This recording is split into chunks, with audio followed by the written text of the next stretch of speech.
Suman TV సగర్వంగా నిర్మిస్తున్నటువంటి కార్యక్రమం పద్మవ్యూహం.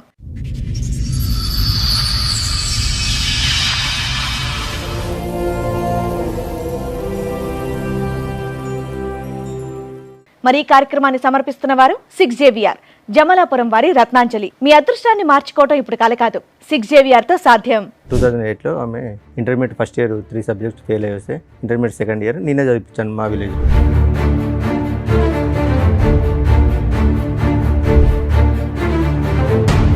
2008 exams last మూమెంట్లో షీఈ్ క్యారింగ్ మేడం.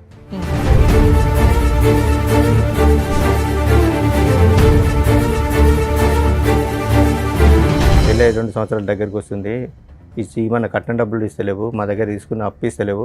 సరే కట్నం అంటే నీ బిడ్డ పేరు మీద వేసుకో, ఏమన్నా ఫ్లాట్లు కొనిచ్చుకో, నాకు సంబంధం లేదు. కానీ అప్పుడు నేను వేరే వాళ్ళ దగ్గర ఇచ్చాను కదా, మరి వాళ్ళు నన్ను ఇబ్బంది పెడుతున్నాను. మా అయ్యి వచ్చిన వెంటనే మీ నాన్నగారు అడిగారు.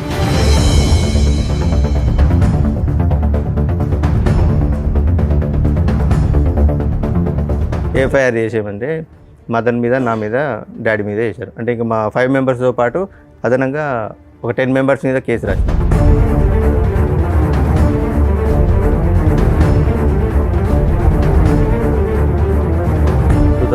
లో వచ్చింది. 2016లో నా దగ్గరకు వచ్చి వేరే పర్సన్ తోటి ఇల్లీగల్ ఎఫ్ఐఆర్ పెట్టుకుని మీరు అరెస్ట్ అయిపోయారు. ఎంసీ క్లోజ్ అయిపోయింది. 498 నడుస్తుంది.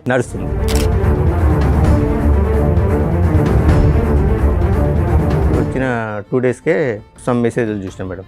ఏంటి బేబీ నన్ను వదిలిపెట్టిపోతావా నువ్వు,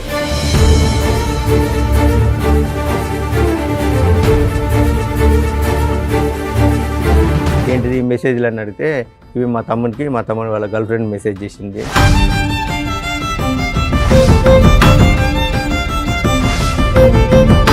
ఎంతకాలం ఉన్నారండి ఆవిడతో పాటు? 2016 వచ్చింది, ఎంతకాలం ఉన్నారు? మళ్ళీ 17లో క్యారింగ్ వెళ్ళిపోయింది.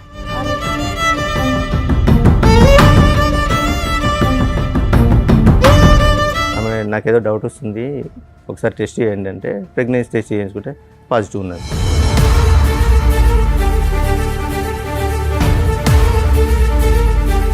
హైదరాబాద్ ఉంటానే నేను వస్తా అంటే హైదరాబాద్ షిఫ్ట్ అయ్యాం. హైదరాబాద్ షిఫ్ట్ అయినాక ఒక 2.5 months తర్వాత మళ్ళీ కన్సీవ్. సిగ్గులేదు, పిల్లలు మంచి పేరు పడుకుంటే నోరు మూసుకోవాలి కానీ అడుగుతారు ఎవడని వాళ్ళ మదర్ అన్నారు.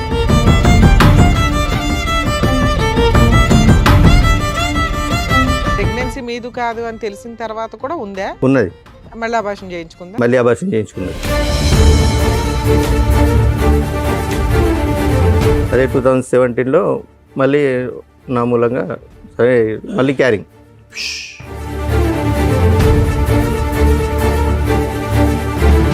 ఇవేమీ అడగకుండా ప్రశ్నించకుండా ఆవిడతో కాపురం చేసి మీరు మళ్ళీ ఆవిడని ప్రెగ్నెంట్ చేశారు. నాకు ప్రాణ భయం ఉన్నది, నన్ను వెళ్తే చంపేశారు. మళ్ళీ సేమ్ రిపీట్.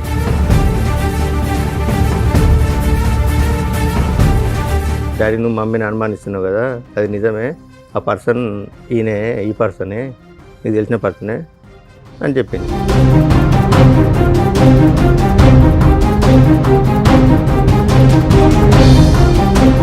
నేను ఒక ఆడపిల్లని, ఆ అమ్మాయి ఒక ఆడపిల్ల, ఫస్ట్ నుంచి బాధలు పడుతూనే ఉంది. అంటే వీళ్ళ పేరెంట్స్ ఆ అమ్మాయి ఆమెను ఈయన కలిసి ఫస్ట్ నుంచి ఇబ్బంది పెడుతూనే ఉన్నది.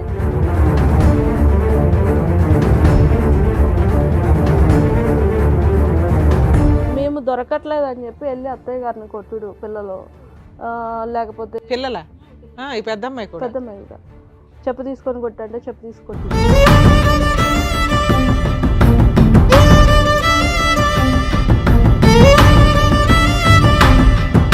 14 సంవత్సరాల పాటు వీళ్ళు కొట్టుకుంటూనే ఉన్నారు. పెళ్లి చేసుకుని పట్టుమని 1-2 సంవత్సరాలు కూడా హ్యాపీగా లేరు, కొట్టుకుంటూనే ఉన్నారు. వీళ్ళిద్దరి యొక్క డైనమిక్స్ ఎప్పుడూ కూడా బ్యాలెన్స్డ్గా లేదు.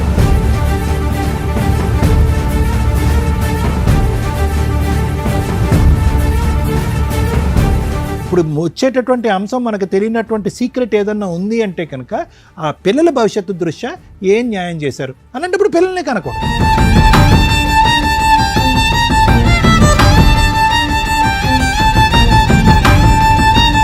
నిజంగా వీళ్ళిద్దరూ చాలా పాపం మూట కట్టుకున్నారు. వరస్ట్ ఆఫ్ వరస్ట్ తల్లిదండ్రులు ఏంటి అంటే ఈ రకంగా పిల్లల్ని ఫుట్బాల్ ఆడుకుంటున్నట్లు ఆడుకుంటుంటే నరకం కనిపిస్తుంది పిల్లలకి. దీని గురించి ప్రతి ఫ్యామిలీ కోర్ట్ జడ్జి సఫర్ అవుతారు.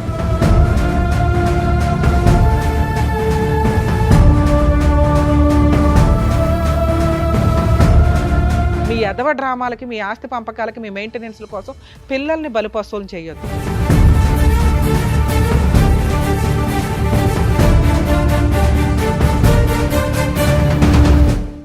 ఈ కార్యక్రమంలో మనతో పాటు ఉన్నారు ప్రముఖ హైకోర్టు అడ్వకేట్ రమ్యాకుల గారు. నమస్తే మేడం. ప్రముఖ సైకియాట్రిస్ట్ డాక్టర్ కళ్యాణ్ చక్రవర్తి గారు. నమస్తే సార్. ప్లీజ్ కూర్చోండి.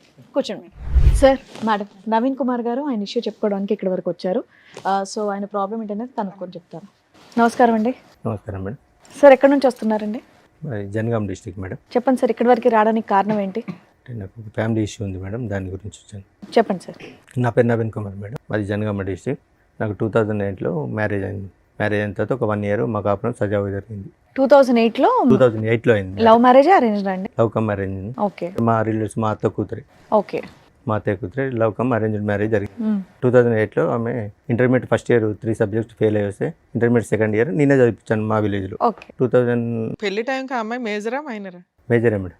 అప్పుడు అయిపోయిన తర్వాత 2008 ఎగ్జామ్స్ లాస్ట్ మూమెంట్లో షీఈ్ క్యారింగ్ మేడం. ఆ లోపల ఎగ్జామ్స్ కంప్లీట్ అని 2009లో డెలివరీ కానీ వాళ్ళ ఇంటికి వెళ్ళి ఒక డెలివరీ అయిన తర్వాత మళ్ళీ ఒక 6 monthsకి వచ్చింది మేడం. 6 monthsకు 21st ఏజ్ పంపించారు. మ్యారేజ్ కంటే బిఫోర్ మా ఫాదర్ ఒక 50,000 వాళ్ళకి అప్పు ఇచ్చాడు మేడం, మ్యారేజ్ కంటే బిఫోర్. తర్వాత ఆమె వచ్చిన తర్వాత వాళ్ళ అమ్మ డ్రాప్ చేయడానికి వచ్చినప్పుడు, ఏంటమ్మా పెళ్ళి 2 సంవత్సరాల దగ్గరికి వస్తుంది, ఏమన్నా కట్నం డబ్బులు ఇస్తలేవు, మా దగ్గర తీసుకున్న అప్పు ఇస్తలేవు. సరే కట్నం అంటే నీ బిడ్డ పేరు మీద వేసుకో, ఏమైనా ఫ్లాట్లు కొనిచ్చుకో, నాకు సంబంధం లేదు, కానీ అప్పుడు నేను వేరే వాళ్ళ దగ్గర ఇచ్చాను కదా, మరి వాళ్ళు నన్ను ఇబ్బంది పెడుతున్నారు. మా డెలివరీ అయ్యి వచ్చిన వెంటనే మీ నాన్నగారు అడిగారు. వచ్చిన 6 months తర్వాత, డెలివరీ వచ్చి 6 months తర్వాత వాళ్ళ మదర్ని అడిగాడు, ఇమ్మని కాదు, వాళ్ళ మదర్ని అడిగితే 1 monthలో మీ డబ్బులు మీకు ఇచ్చేస్తా అని మా పాపకు జ్వరం వచ్చింది, హాస్పిటల్ తీసుకెళ్ళి అక్కడికి వాళ్ళ వెళ్ళిన మదర్ చుట్టాలే కదండి, పెళ్ళి అయిపోయింది, మన కుటుంబం 50,000 అడగకపోతే ఏమైంది? మీ నాన్నగారు 50,000 అడగకపోతే ఏమైంది? కోడలు ఇంట్లోకి వచ్చేసింది, వేరే వాళ్ళ దగ్గర అప్పు ఇప్పించాడు. మ్యారేజ్ కంటే ఒక వేరే వాళ్ళ 3 ముందు ఇప్పించాడు, మ్యారేజ్ కంటే 3 years బిఫోర్ మేడం. అవును, 3 years ఏం చేశాడు? వన్స్ పెళ్ళి అయిపోయినాక మీ కుటుంబ సభ్యులాళ్ళు అన్ని సంవత్సరాలు ఆగుతారా 50,000కి? అడిగేసరికి నాకు ప్రాణభయం ఉన్నది, నేను కాపురానికి రాను అని మీ ఆవిడ అందా? ఆవిడ అన్నది. 2011లో నేను పాపను చూడడానికి వెళ్ళిన. ఎన్నిసార్లు పెద్ద మనుషులు తీసుకొని వెళ్ళినా నేను రాను, కాపురం చేయను, నాకు ప్రాణభయం ఉన్నది, వాళ్ళు నన్ను బాగా టార్చర్ పెడతారు అని 2011లో నేను మా పాపను చూడడానికి వెళ్ళిన. పాపను ఎప్పుడు చూడడానికి విడిపోయారు? 2008లో మ్యారేజ్ అయింది మేడం. 9లో విడిపోయారా? 10లో విడిపోయిందా? వాళ్ళ 10లో మేడం. 10లో 10లో వాళ్ళ ఇంటికి వెళ్ళిపోయింది. వెళ్ళిపోయి నాకు ప్రాణభయం ఉన్నది, నేను రాను అంటే 2011లో నేను పాపను చూడడానికి వెళ్ళాను. వాళ్ళ ఇంటికి కూడా వెళ్ళాను, వాళ్ళ ఇంటి పక్క వాళ్ళ ఇంటికి వెళ్ళి పాపను చూస్తే ఎందుకు వచ్చావు నువ్వు అని వాళ్ళమ్మ దౌర్జన్యం చేసింది. దౌర్జన్యం చేస్తే నేను 50,000 గురించే లేదు, పాపను చూడడానికి కుటుంబ తగాదా అయిపోయింది. ఇంకా విడిపోవడానికి రీజన్ 50,000. 50,000 గురించే విడిపోయినాం మేడం. అంటే ఆమె రీజన్ అయితే అది 50,000 అడుగుతారనే ఉద్దేశంతో 2011లో కేసు పెట్టింది. పోయి 498 కేసు పెట్టింది నా మీద, తమ్ముని మీద. మా తమ్ముడు అప్పుడు తమ్ముడు చెల్లె భద్రాచలం దగ్గర బీటెక్ చేస్తున్నాను. తమ్ముని మీద, నా మీద, చెల్లె మీద. చదువుకున్నారు సార్ నవీన్ గారు? సార్ మీరేం చదువుకున్నారు? డిఎంఎల్టీ చేసాను సార్. ల్యాబ్ టెక్నీషియన్ ఉందా? అక్కడ ఉందా ల్యాబ్? ఉందా ఊర్లో? ఉన్నా సార్. ఇప్పుడు నడిపిస్తున్నారా? లేదు సార్. సరే, ఇప్పుడు ఏం చేస్తున్నారు మరి? మైనింగ్ దాంట్లో వేసి. మైనింగ్ దాంట్లో. ప్రైవేటా? Private sir. చెప్పండి. 2011లో కేసు పెట్టారు మేడం. కేసు పెట్టిన తర్వాత అక్కడ ఎస్ఐ గారు పిలిపిస్తే ఎంక్వైరీ చేశాడు. ఇక్కడ ఏం లేదని తెలిస్తే ఎస్ఐ గారు పట్టించుకుంటలేరని ఏసీపీ సార్ దగ్గర, డిఎస్పీ గారి దగ్గరికి వెళ్ళింది మేడం. డిఎస్పీ గారు పిలిపించారు. పిలిపించినాక ఆమెను అరెస్ట్ చేస్తున్నాడు అంటే, సో అండ్ సో ఇది జరిగింది సార్ అంటే, వీళ్ళ మీద కేసు ఫైల్ చేసి పంపించండి, చదువుకునే పిల్లలు కూడా ఉన్నారు సార్, వాళ్ళ పరిస్థితి ఏంటంటే సార్ ఒకసారి ఆలోచించిన తర్వాత అక్కడ మా విలేజ్ ఎంపీపీ లేడీ ఒకసారి ఆమెను తీసుకొని పేర్లు తీసేశారా? ఎవరిద్దరు తీసేశారు. మా బ్రదర్ సిస్టర్ 498 వేసింది, ఎంసీ వేసింది మేడం, మెయింటెనెన్స్ వేసింది. మెయింటెనెన్స్ డిఎస్పీ గారు సేమ్ ఇలాగ లాయర్ గారిని, డాక్టర్ గారిని కూర్చోబెట్టి డిఎస్పీ గారు కౌన్సిలింగ్ ఇచ్చారు. మరి ఇక్కడ నేను కొట్టింది ఎక్కడ ఉన్నది, నువ్వు కట్నం ఇచ్చింది ఎక్కడ ఉన్నది, వాళ్ళ డబ్బులు వాళ్ళకి అడిగిండు. మరి సరే ఓకే, డబ్బులు ఇయ్యారట, తీసుకుపోతారట, డబ్బులు ఓకే వదిలేసాయి, 50,000 వదిలేసాయి, తీసుకెళ్తారట వాళ్ళు పోతామంటే, లేదు నాకు ప్రాణభయం ఉంది, నన్ను అడిగి వెళ్తే చంపేశారు, నేను పోను అని అన్న తర్వాత డిఎస్పీ గారు డాక్టర్ లాయర్ గారిని, అక్కడ మున్సిపల్ కోర్టు ఉంది మేడం, పిలిపించి కౌన్సిలింగ్ తీసుకున్నారు ఆమెకు. నాకు ఇక్కడ నేను కొట్టినట్టు కానీ ఆయన ఇబ్బంది పెట్టినట్టు కానీ నీకు ఎక్కడ కనిపించలేదు కదా అని అనేసరికి మా రోడ్డు మీదకి వెళ్ళి ఈ పోలీసులు, ఈ లాయర్లు ఇట్లా వాళ్ళ దగ్గర డబ్బులు తీసుకున్నారు, అందుకే వాళ్ళ మీద కేసు ఫైల్ చేయట్లేదని వాళ్ళ అమ్మాయి రోడ్డు వెంబడి ఊరుకుంటూ వస్తుంటే ఏసీపీ గారిని, ఈ తలకనపై మనకి 100 కేసు రాసి పంపితే వాళ్ళు ఎఫ్ఐఆర్ చేసేయమంటే మదన్ మీద, నా మీద, డాడీ మీద వేశారు. అంటే ఇంకా మా 5 members పాటు అదనంగా ఒక 10 మెంబర్స్ మీద కేసు రాసింది. మా మేనత్త ఇంకా రిలేటివ్ ఓవరాల్ గా 3 మెంబర్స్ మీద కేసు రిజిస్టర్ అయ్యింది. కేసు రిజిస్ట్రేషన్ అయింది. ఎంసీ కేసులో ఏమైనా ఆర్డర్ ఇచ్చారా మెయింటెనెన్స్? ఎస్ మేడం, ఆర్డర్ ఇచ్చారు. 1,75,000 ఇష్యూ అయింది. 1,75,000 మరి. మెయింటెనెన్సా? అవును మేడం. ఎవరికి ఎంత? ఈమెకు 2,500, పాపకు 2,000. అంటే అది కంటిన్యూ ఒక 2 years నడిచింది మేడం. 1 year యాన్యువల్ ఇచ్చారు. ఎరియర్స్ చెప్పవసరం లేదు సార్. Hmm. ఆవిడకి 2,500, బాబుకు 1000, అంతేనా? అవును. 3,500 maintenance per month. Per month 3,500 ఇద్దరికి. ఇద్దరు కలిపి 2 lakhs 3 lakhs అనేది ఎరియర్స్. మీరు కేసు వేసిన దగ్గర నుంచి క్యాలిక్యులేషన్ లో మనం 2 lakhs కెడితే ఎరియర్స్ క్లియర్ అవుతాయి. Regular payment regular monthly 3,500. Yes, payment. madam. అయితే నేను కాపురాన్ని తీసుకెళ్తాని మేడం గారికి సజెషన్ తీసుకున్నాను. తీసుకుంటే మేడం గారు సో అండ్ సో ఇట్లా జడ్జి గారికి అప్లికేషన్ పెట్టుకోండి, అప్లికేషన్ పెట్టుకుంటే ఏమన్నా మళ్ళీ కౌన్సిలింగ్ ఇచ్చి లోపు కోపం తగ్గిందేమో, ఏమన్నా కోపం కలుపుదామని. తగ్గిందో మాట్లాడతారంటే నాకేమొద్దు, నాకు మెయింటెనెన్సే కావాలి, నేను చూడండి అంటే అట్లే జరుపుకుంటూ వచ్చింది మేడం. ఒక 1.5 year 2-3 years దాకా మెయింటెనెన్స్. అలాగే కోర్టు బైక్ ఆడవడం, మధ్యలో లాయర్ లేకపోవడం.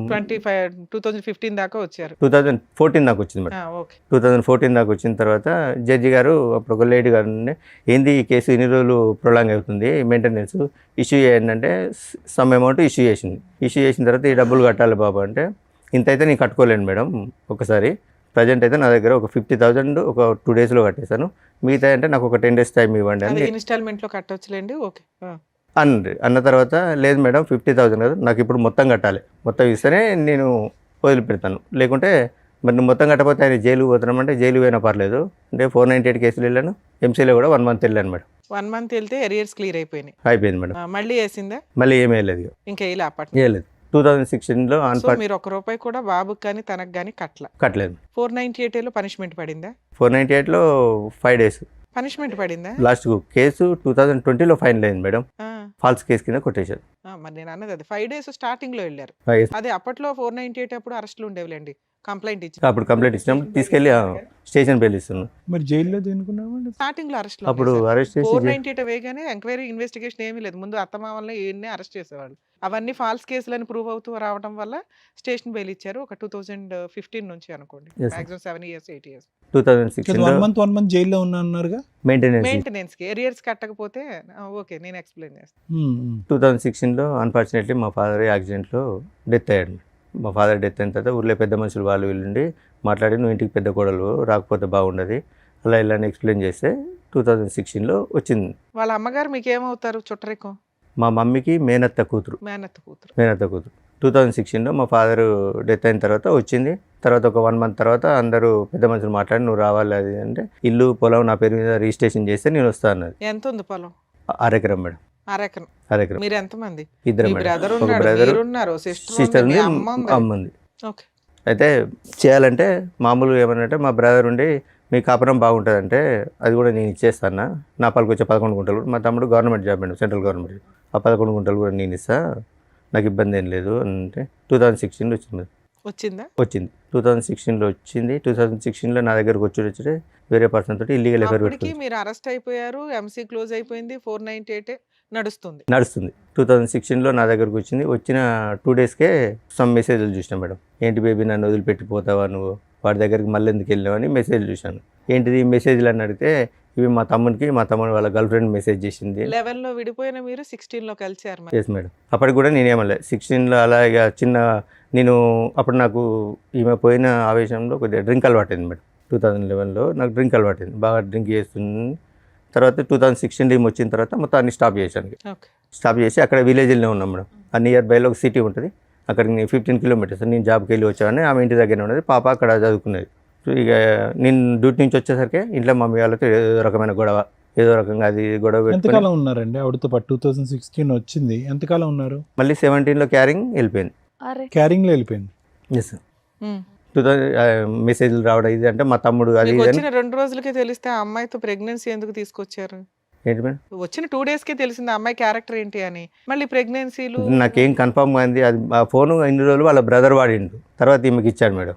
ఇచ్చిన తర్వాత మా బ్రదర్ వాడిండు అంటే మా పాప కూడా అన్నది ఇది మా మామయ్య వాడిండు ఇన్ని రోజులు అంటే వాళ్ళ గర్ల్ ఫ్రెండ్ చేసిందంటే అవును కావచ్చు అని నమ్మేశాను. అదే నిజమై ఉండొచ్చుగా. ఏంటి సార్? వాళ్ళ బ్రదర్ కమ్యూనికేషన్ ఏమో అది ఈ అమ్మాయి ఫోన్లో మీకు దొరికింది కాదా? అందుకే నేను ఏం అడగలేదు మీరు మేడం. ఏం తర్వాత ఏమని తెలిసిందా అమ్మాయికి?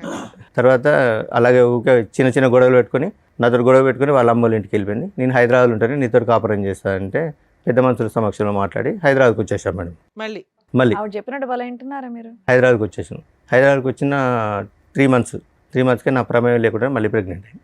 అప్పటికి 2 పిల్లలు మీకు. లేదు మేడం, ఒకతే పాప, పెద్ద పాప ఒకతే ఉంది. రెండోసారి ప్రెగ్నెన్సీ అప్పుడు వెళ్ళిపోయింది కదా. రెండోసారి ప్రెగ్నెన్సీ గొడవ పెట్టుకొని వెళ్ళింది మేడం. మీరు అన్నారు కదా మళ్ళీ ప్రెగ్నెన్సీ వచ్చిందని. ప్రెగ్నెన్సీ వచ్చింది మేడం, 2017లో 2016లో వచ్చింది. నా దగ్గరకు వచ్చినప్పుడే ప్రెగ్నెన్సీ వచ్చింది, తీయించుకున్నది. అది చెప్పాలి, స్కిప్ చేసి చెప్పలేదు మీరు. మేము ఆల్రెడీ బాబు పుట్టేశాడు అనుకున్నాం మేము. లేదు ప్రెగ్నెన్సీ తీసేయించుకున్నది మేడం. ఏది ఇంటికి వెళ్ళి అలిగి ఇంటికి వెళ్ళింది. అలాగే ఇంటికి ఏం వెళ్ళలేదు. నాకు అప్పుడు బ్యాక్ పెయిన్ వస్తుంది, మా అమ్మ వాళ్ళ ఇంటికి వెళ్ళి 4 రోజులు రెస్ట్ తీసుకొని వస్తాను అబార్షన్ చేసుకొని వచ్చింది. కన్సీవ్ అయింది వెళ్ళిందని అన్నారు ఇందాక, మేము కన్ఫ్యూజ్ అయ్యా. సర్లేండి. ఓకే. కన్సీవ్ వెళ్ళింది, అబార్షన్ చేసుకొని వచ్చింది. ఓవర్ బ్లీడింగ్ అవుతుందని ఇంట్లో పడుకున్నది. ఏమైందని నేను ఒక 2-3 హాస్పిటల్ తిప్పిన తర్వాత ఒక డాక్టర్ నుండి చెప్పారు, ఆమె నాకేదో డౌట్ వస్తుంది, ఒకసారి టెస్ట్ చేయండి అంటే ప్రెగ్నెన్సీ టెస్ట్ చేయించుకుంటే పాజిటివ్ ఉన్నది. సారీ, నా తప్పైంది, అన్వాంటెడ్ ట్యాబ్లెట్ వేసుకున్నాను నేనని చెప్పింది. సరే, నా విషయం కూడా ఎవరికి చెప్పలేదు. సరే, ఇప్పుడే వద్దు పిల్లలు అనుకుంటాను అన్నదని సైలెంట్గా వదిలేశాను. ఇక చిన్న చీటింగ్ మాటికి నేను ఆఫీస్కి వచ్చేసరికి మా మమ్మీతో మా మరదలతో, అప్పుడు తమ్ముడు మేము కలిసే ఉండేది మేడం. చిన్న గొడవలు పెట్టుకునేది. గొడవలు పెట్టుకున్నాక హైదరాబాద్ గొడవ పెట్టుకుని వాళ్ళ అమ్మోళ్ళ ఇంటికి వెళ్ళింది. హైదరాబాద్ ఉంటానే నేను వస్తా అంటే హైదరాబాద్ షిఫ్ట్ అయ్యాం. హైదరాబాద్ షిఫ్ట్ అయినాక ఒక 2.5 months తర్వాత మళ్ళీ కన్సీవ్.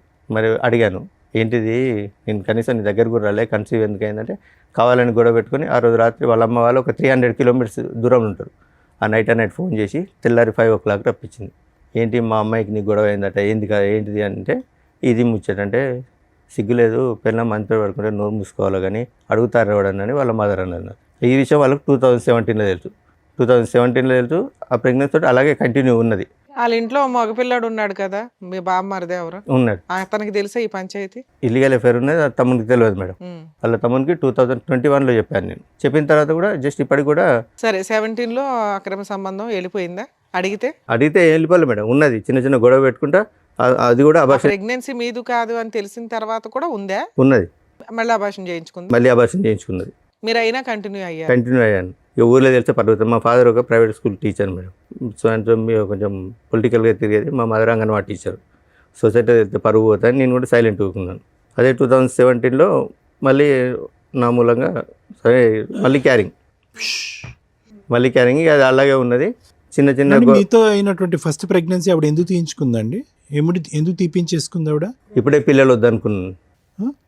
పిల్లలు వద్దనుకున్నా అని చెప్తుంది సార్. ఓకే. సో ఇప్పుడు మనకి లెక్క కరెక్ట్గా ఉండాలంటే మీతో జరిగినటువంటి ఒక ప్రెగ్నెన్సీ తీపించేసుకుంది, వాడెవరితోనో మీరు చెప్తున్నట్టుగా జరిగిన ప్రెగ్నెన్సీ ఒకటి తీపించేసుకుంది. ఇవేమీ అడగకుండా ప్రశ్నించకుండా ఆవిడతో కాపురం చేసి మీరు మళ్ళీ ఆవిడని ప్రెగ్నెంట్ చేశారు. ఈ ప్రెగ్నెన్సీ ఉంచుకున్నది. అమ్మాయ ఈ ప్రెగ్నెన్సీ ఉంచుకున్నది. గొడవ పెట్టుకొని వాళ్ళ అమ్మోళ్ళ ఇంటికి వెళ్ళిపోయింది 2017లో. 2018లో పాప పుట్టినప్పుడు నాకు కాల్ చేసింది. పాప పుట్టిందని కాల్ చేస్తే నేను వెళ్ళి చూసి వచ్చాను. ఇక అప్పటి నుంచి మళ్ళీ రాలేదు మేడం. ఎన్నిసార్లు పెద్ద మనుషులు. ఇప్పుడు ఇన్ని అప్స్ అండ్ డౌన్స్ అయిన తర్వాత మీరు కాన్ఫిడెంటా అంటే ఆవిడ ప్రెగ్నెన్సీ గురించి ఈసారి? కానీ అతని పిక్చర్ నుంచి డిసపియర్ అయిపోయాడు ఆ వ్యక్తి? లేదు మేడం. సరే, ఒక అక్రమ సంబంధం అన్నారు కదా, అతను ఇంకా కంటిన్యూ అవుతున్నాడు మేడం. నా స్టిల్ ఇప్పటికి కూడా ప్రెగ్నెన్సీ మీరే అని మీరు అనుకుంటున్నారా? అంటే నేను మెడికల్ ఫీల్డ్లో చేశాను కాబట్టి ఒకసారి మీట్ అయినా కూడా ప్రెగ్నెన్సీ అయ్యే ఛాన్సెస్ ఉంటాయి కాబట్టి నేను సైలెంట్గా. మీరే నమ్ముతున్నారు, మధ్యలో మేము డౌట్ ఎందుకు కానీ. Okay, next. అందుకే నేను దాని గురించి ఏం మాట్లాడలేదు మేడం. 2018లో పాప ఒకటి చూసి వచ్చాను. ఆ తర్వాత కాపురానికి 498 kg ఒకటి కాపురాన్ని తీసుకెళ్తే నేను రాను అని చెప్పింది. ఇక అలాగే పోతుంది. 2019లో ఏంటంటే ఆల్రెడీ వచ్చి కలిసిన తర్వాత మళ్ళీ ఇంకా రాకపోవడానికి ఏంటి ప్రాబ్లం? నాకు ప్రాణభయం ఉన్నది. ఇంకేం ప్రాణభయం? సరే 50,000 పంచాయతీ అయిపోయిందిగా. అయిపోయింది. మరి నాకు ప్రాణభయం ఉన్నది. నన్ను వెళ్తే చంపేశారు. మళ్ళీ సేమ్ రిపీట్. సరే, తర్వాత అట్లా 2019లో పోయింది. 2 పిల్లలు ఉన్నారు మేడం. పిల్లల్ని పట్టించుకుంటలేని సఖి 2011లో వేసిన 498 కేసు 20 దాకా నడిచిందా? 20లో డిసప్పాయింట్ అయింది. ఆయన మధ్యలో కలిసి ఉన్నారు. 2019లో సఖి అని ఫ్యామిలీ కౌన్సిలింగ్ సెంటర్ ఉంటుంది. డివిసిల్ స్టార్ట్ అయినాయి. సఖి సెంటర్లో పెట్టింది. సఖి సెంటర్లో పెట్టినాక ఏంది ఈమె ఇష్యూ అంటే సో ఇష్యూ అంటే ఈ స్టోరీ అంతా మాకు చెప్తలేదు, నువ్వే పట్టించుకుంటలేవాట, బాగా తాగుతావాట, ఏం పని చేయవాట, అందుకే ఆమె కాపురానికి వస్తలేదు. చేసేవాళ్ళ మీరు? చేసేవాడిని. ఇంటి మెయింటెనెన్స్ రెంటలు అవన్నీ మీరే చూసుకునేవాళ్ళ? నేనే చూసుకునేవాడిని. ఓకే. సఖి సెంటర్లో పెట్టింది. అప్పటికి ఆ కేసు ఏమైంది సార్? డివిసి కేసు కూడా రన్ అవుతుందా? లేదు, వాళ్ళు తీసేశారు. ఓకే. ఎప్పటిదాకా నడిచింది అది? 6 months నడిచింది మేడం. తర్వాత 2020లో 498 కేసు ఫాల్స్ అని డిస్మిస్ అయింది. నేను 2 times కాపురానికి రా అని నోటీసులు పంపించాను. 2 పిల్లలు ఉన్నారు కదా, అనవసరంగా ఎందుకు, సరే తప్పు ఏదో ఒకటి సర్దుకుందాంలే అని పంపించాను. కాపురానికి రాలేదు మేడం. ఆ ఒకటి నోటీస్ తీసుకుంది, ఇంకో నోటీస్ తీసుకోలేదు. తర్వాత 21లో డైరెక్ట్ నేను డైవర్స్కి అప్లై చేశాను. అమ్మయ్య. ఫైనల్ డైవర్స్కి అప్లై చేశాను. కురుక్షేత్ర యుద్ధం కంటే జనం. డైవర్స్కి అప్లై చేస్తే ఆమె అటెండ్ కాలేదు. 2000 ఎక్స్పర్టీ డిగ్రీ ఇచ్చారు మేడం. ఎప్పుడు ఎన్ని ఇయర్స్ బ్యాక్? 22లో 22లో ఎక్స్పర్ట్ డిగ్రీ ఇచ్చారు. ఎక్స్పర్ట్ డిగ్రీ ఇచ్చిన తర్వాత అప్పటికి 2022లో మా పాప 9th క్లాస్. అంతకుముందు నిజామాబాద్లో చదివేది మేడం. తర్వాత ఇక్కడికి హైదరాబాద్ షిఫ్ట్ అయింది. హైదరాబాద్ షిఫ్ట్ అయినాక నాకు కాల్ చేసింది. ఎవరు? పెద్ద పాప. పెద్ద పాప. డాడీ నేను ఇక్కడ హైదరాబాద్లో చదువుతున్నాను, ఇక్కడనే ఈ పలానా సో అండ్ సో అని చెప్తే నేను మమ్మీ తమ్ముడు అందరం వెళ్ళి కలిసిన తర్వాత ఒకరోజు పాప షాకింగ్ న్యూస్ చెప్పింది. డాడీ నువ్వు మమ్మీని అనుమానిస్తున్నావు కదా, అది నిజమే, ఆ పర్సన్ ఈయనే, ఈ పర్సనే, నీకు తెలిసిన పర్సనే అని చెప్పింది. ఎవరా పర్సన్? వీళ్ళ తమ్ముని వాళ్ళ ఫ్రెండ్. తమ్ముడు వాళ్ళ ఫస్ట్ నుంచి వాడు. ఫస్ట్ యాక్చువల్గా ఈ ఎఫ్ఐఆర్ అనేది 2014-15 నుంచే ఉందట. ఓకే. సో ఇప్పటికీ కూడా 21-22 కూడా లైవ్లో ఉన్నాడు వాడు. లైవ్లో ఇప్పటికి స్టిల్ కూడా లైవ్లో ఉన్నాడు. అతనికి మ్యారేజ్ అయిందా మీకు తెలుసు? అతనికి మ్యారేజ్ అయిన 4 పిల్లలు. కూతురే చెప్పాల్సిన పరిస్థితి. ఇప్పుడు ఎంత అండి మీ పాప వయసు యాజ్ వి స్పీక్ నౌ? ఇప్పుడు ఎంత ఆవిడ? No present 16 years. 16. చిన్నామే? చిన్నమే 7 years. 2018 18. సరే, తర్వాత ఏమైంది సార్? 2022లో చెప్పిన తర్వాత నేను డైరెక్ట్ వెళ్ళి అతని దగ్గరికి వెళ్ళాను. ఆయన తెలుసు అన్నట్టు, వీళ్ళ ద్వారానే పరిచయం నాకు. అతని దగ్గర మేము చిట్టేసాం, 1 lakh చిట్టేసాం మేడం. వాళ్ళ తమ్ముడు ఫ్రెండ్ కదా? తమ్ముడు ఫ్రెండ్ అని. రైట్. చిట్టేసిన తర్వాత పోయి అడిగాను, ఏమంది చిట్టి డబ్బులు ఇవ్వమంటే మీ భార్య మీ అత్తమ్మ వచ్చి గొడవ పెట్టుకొని నా దగ్గర నుంచి డబ్బులు తీసుకెళ్లారా అని అడిగింది. ఎంత చిట్టు మీది? 1 lakh మేడం. అయితే అడిగితే ఇప్పుడు వాళ్ళ అమ్మ నాన్న వైఫ్ వచ్చి అందరు వచ్చి లొల్లి పెట్టుకున్నారు కదా నీతోటి, మరి 8 years నుంచి వాళ్ళ బిడ్డతో తిరిగి ప్రెగ్నెన్సీ అయితే ఏమంటలేరా నిన్ను అన్ని వాళ్ళ వైఫ్ ముందే అడిగిన నేను. అంటే అన్న కాళ్ళలో మా పరువు వస్తే నీ దండం పెడతాను, నా కాళ్ళ మీద పడ్డది. ఎవరు పడ్డింది? వాళ్ళ ఆవిడ. 4 పిల్లలు ఉన్నారుగా. అన్న మా పరువు పోతుంది, ఇంకోసారి మీ భార్య జోలికి రాకుండా చూసుకుంటా అంటే అదే రోజు నేను వానికి 12:30కి పోయి అడిగాను మేడం. ఈవినింగ్ 4కి వెళ్ళి ఉప్పల్ పిఎస్లో నా మీద అటెంప్ట్ మర్డర్ కేసు పెట్టింది. ఎవరు?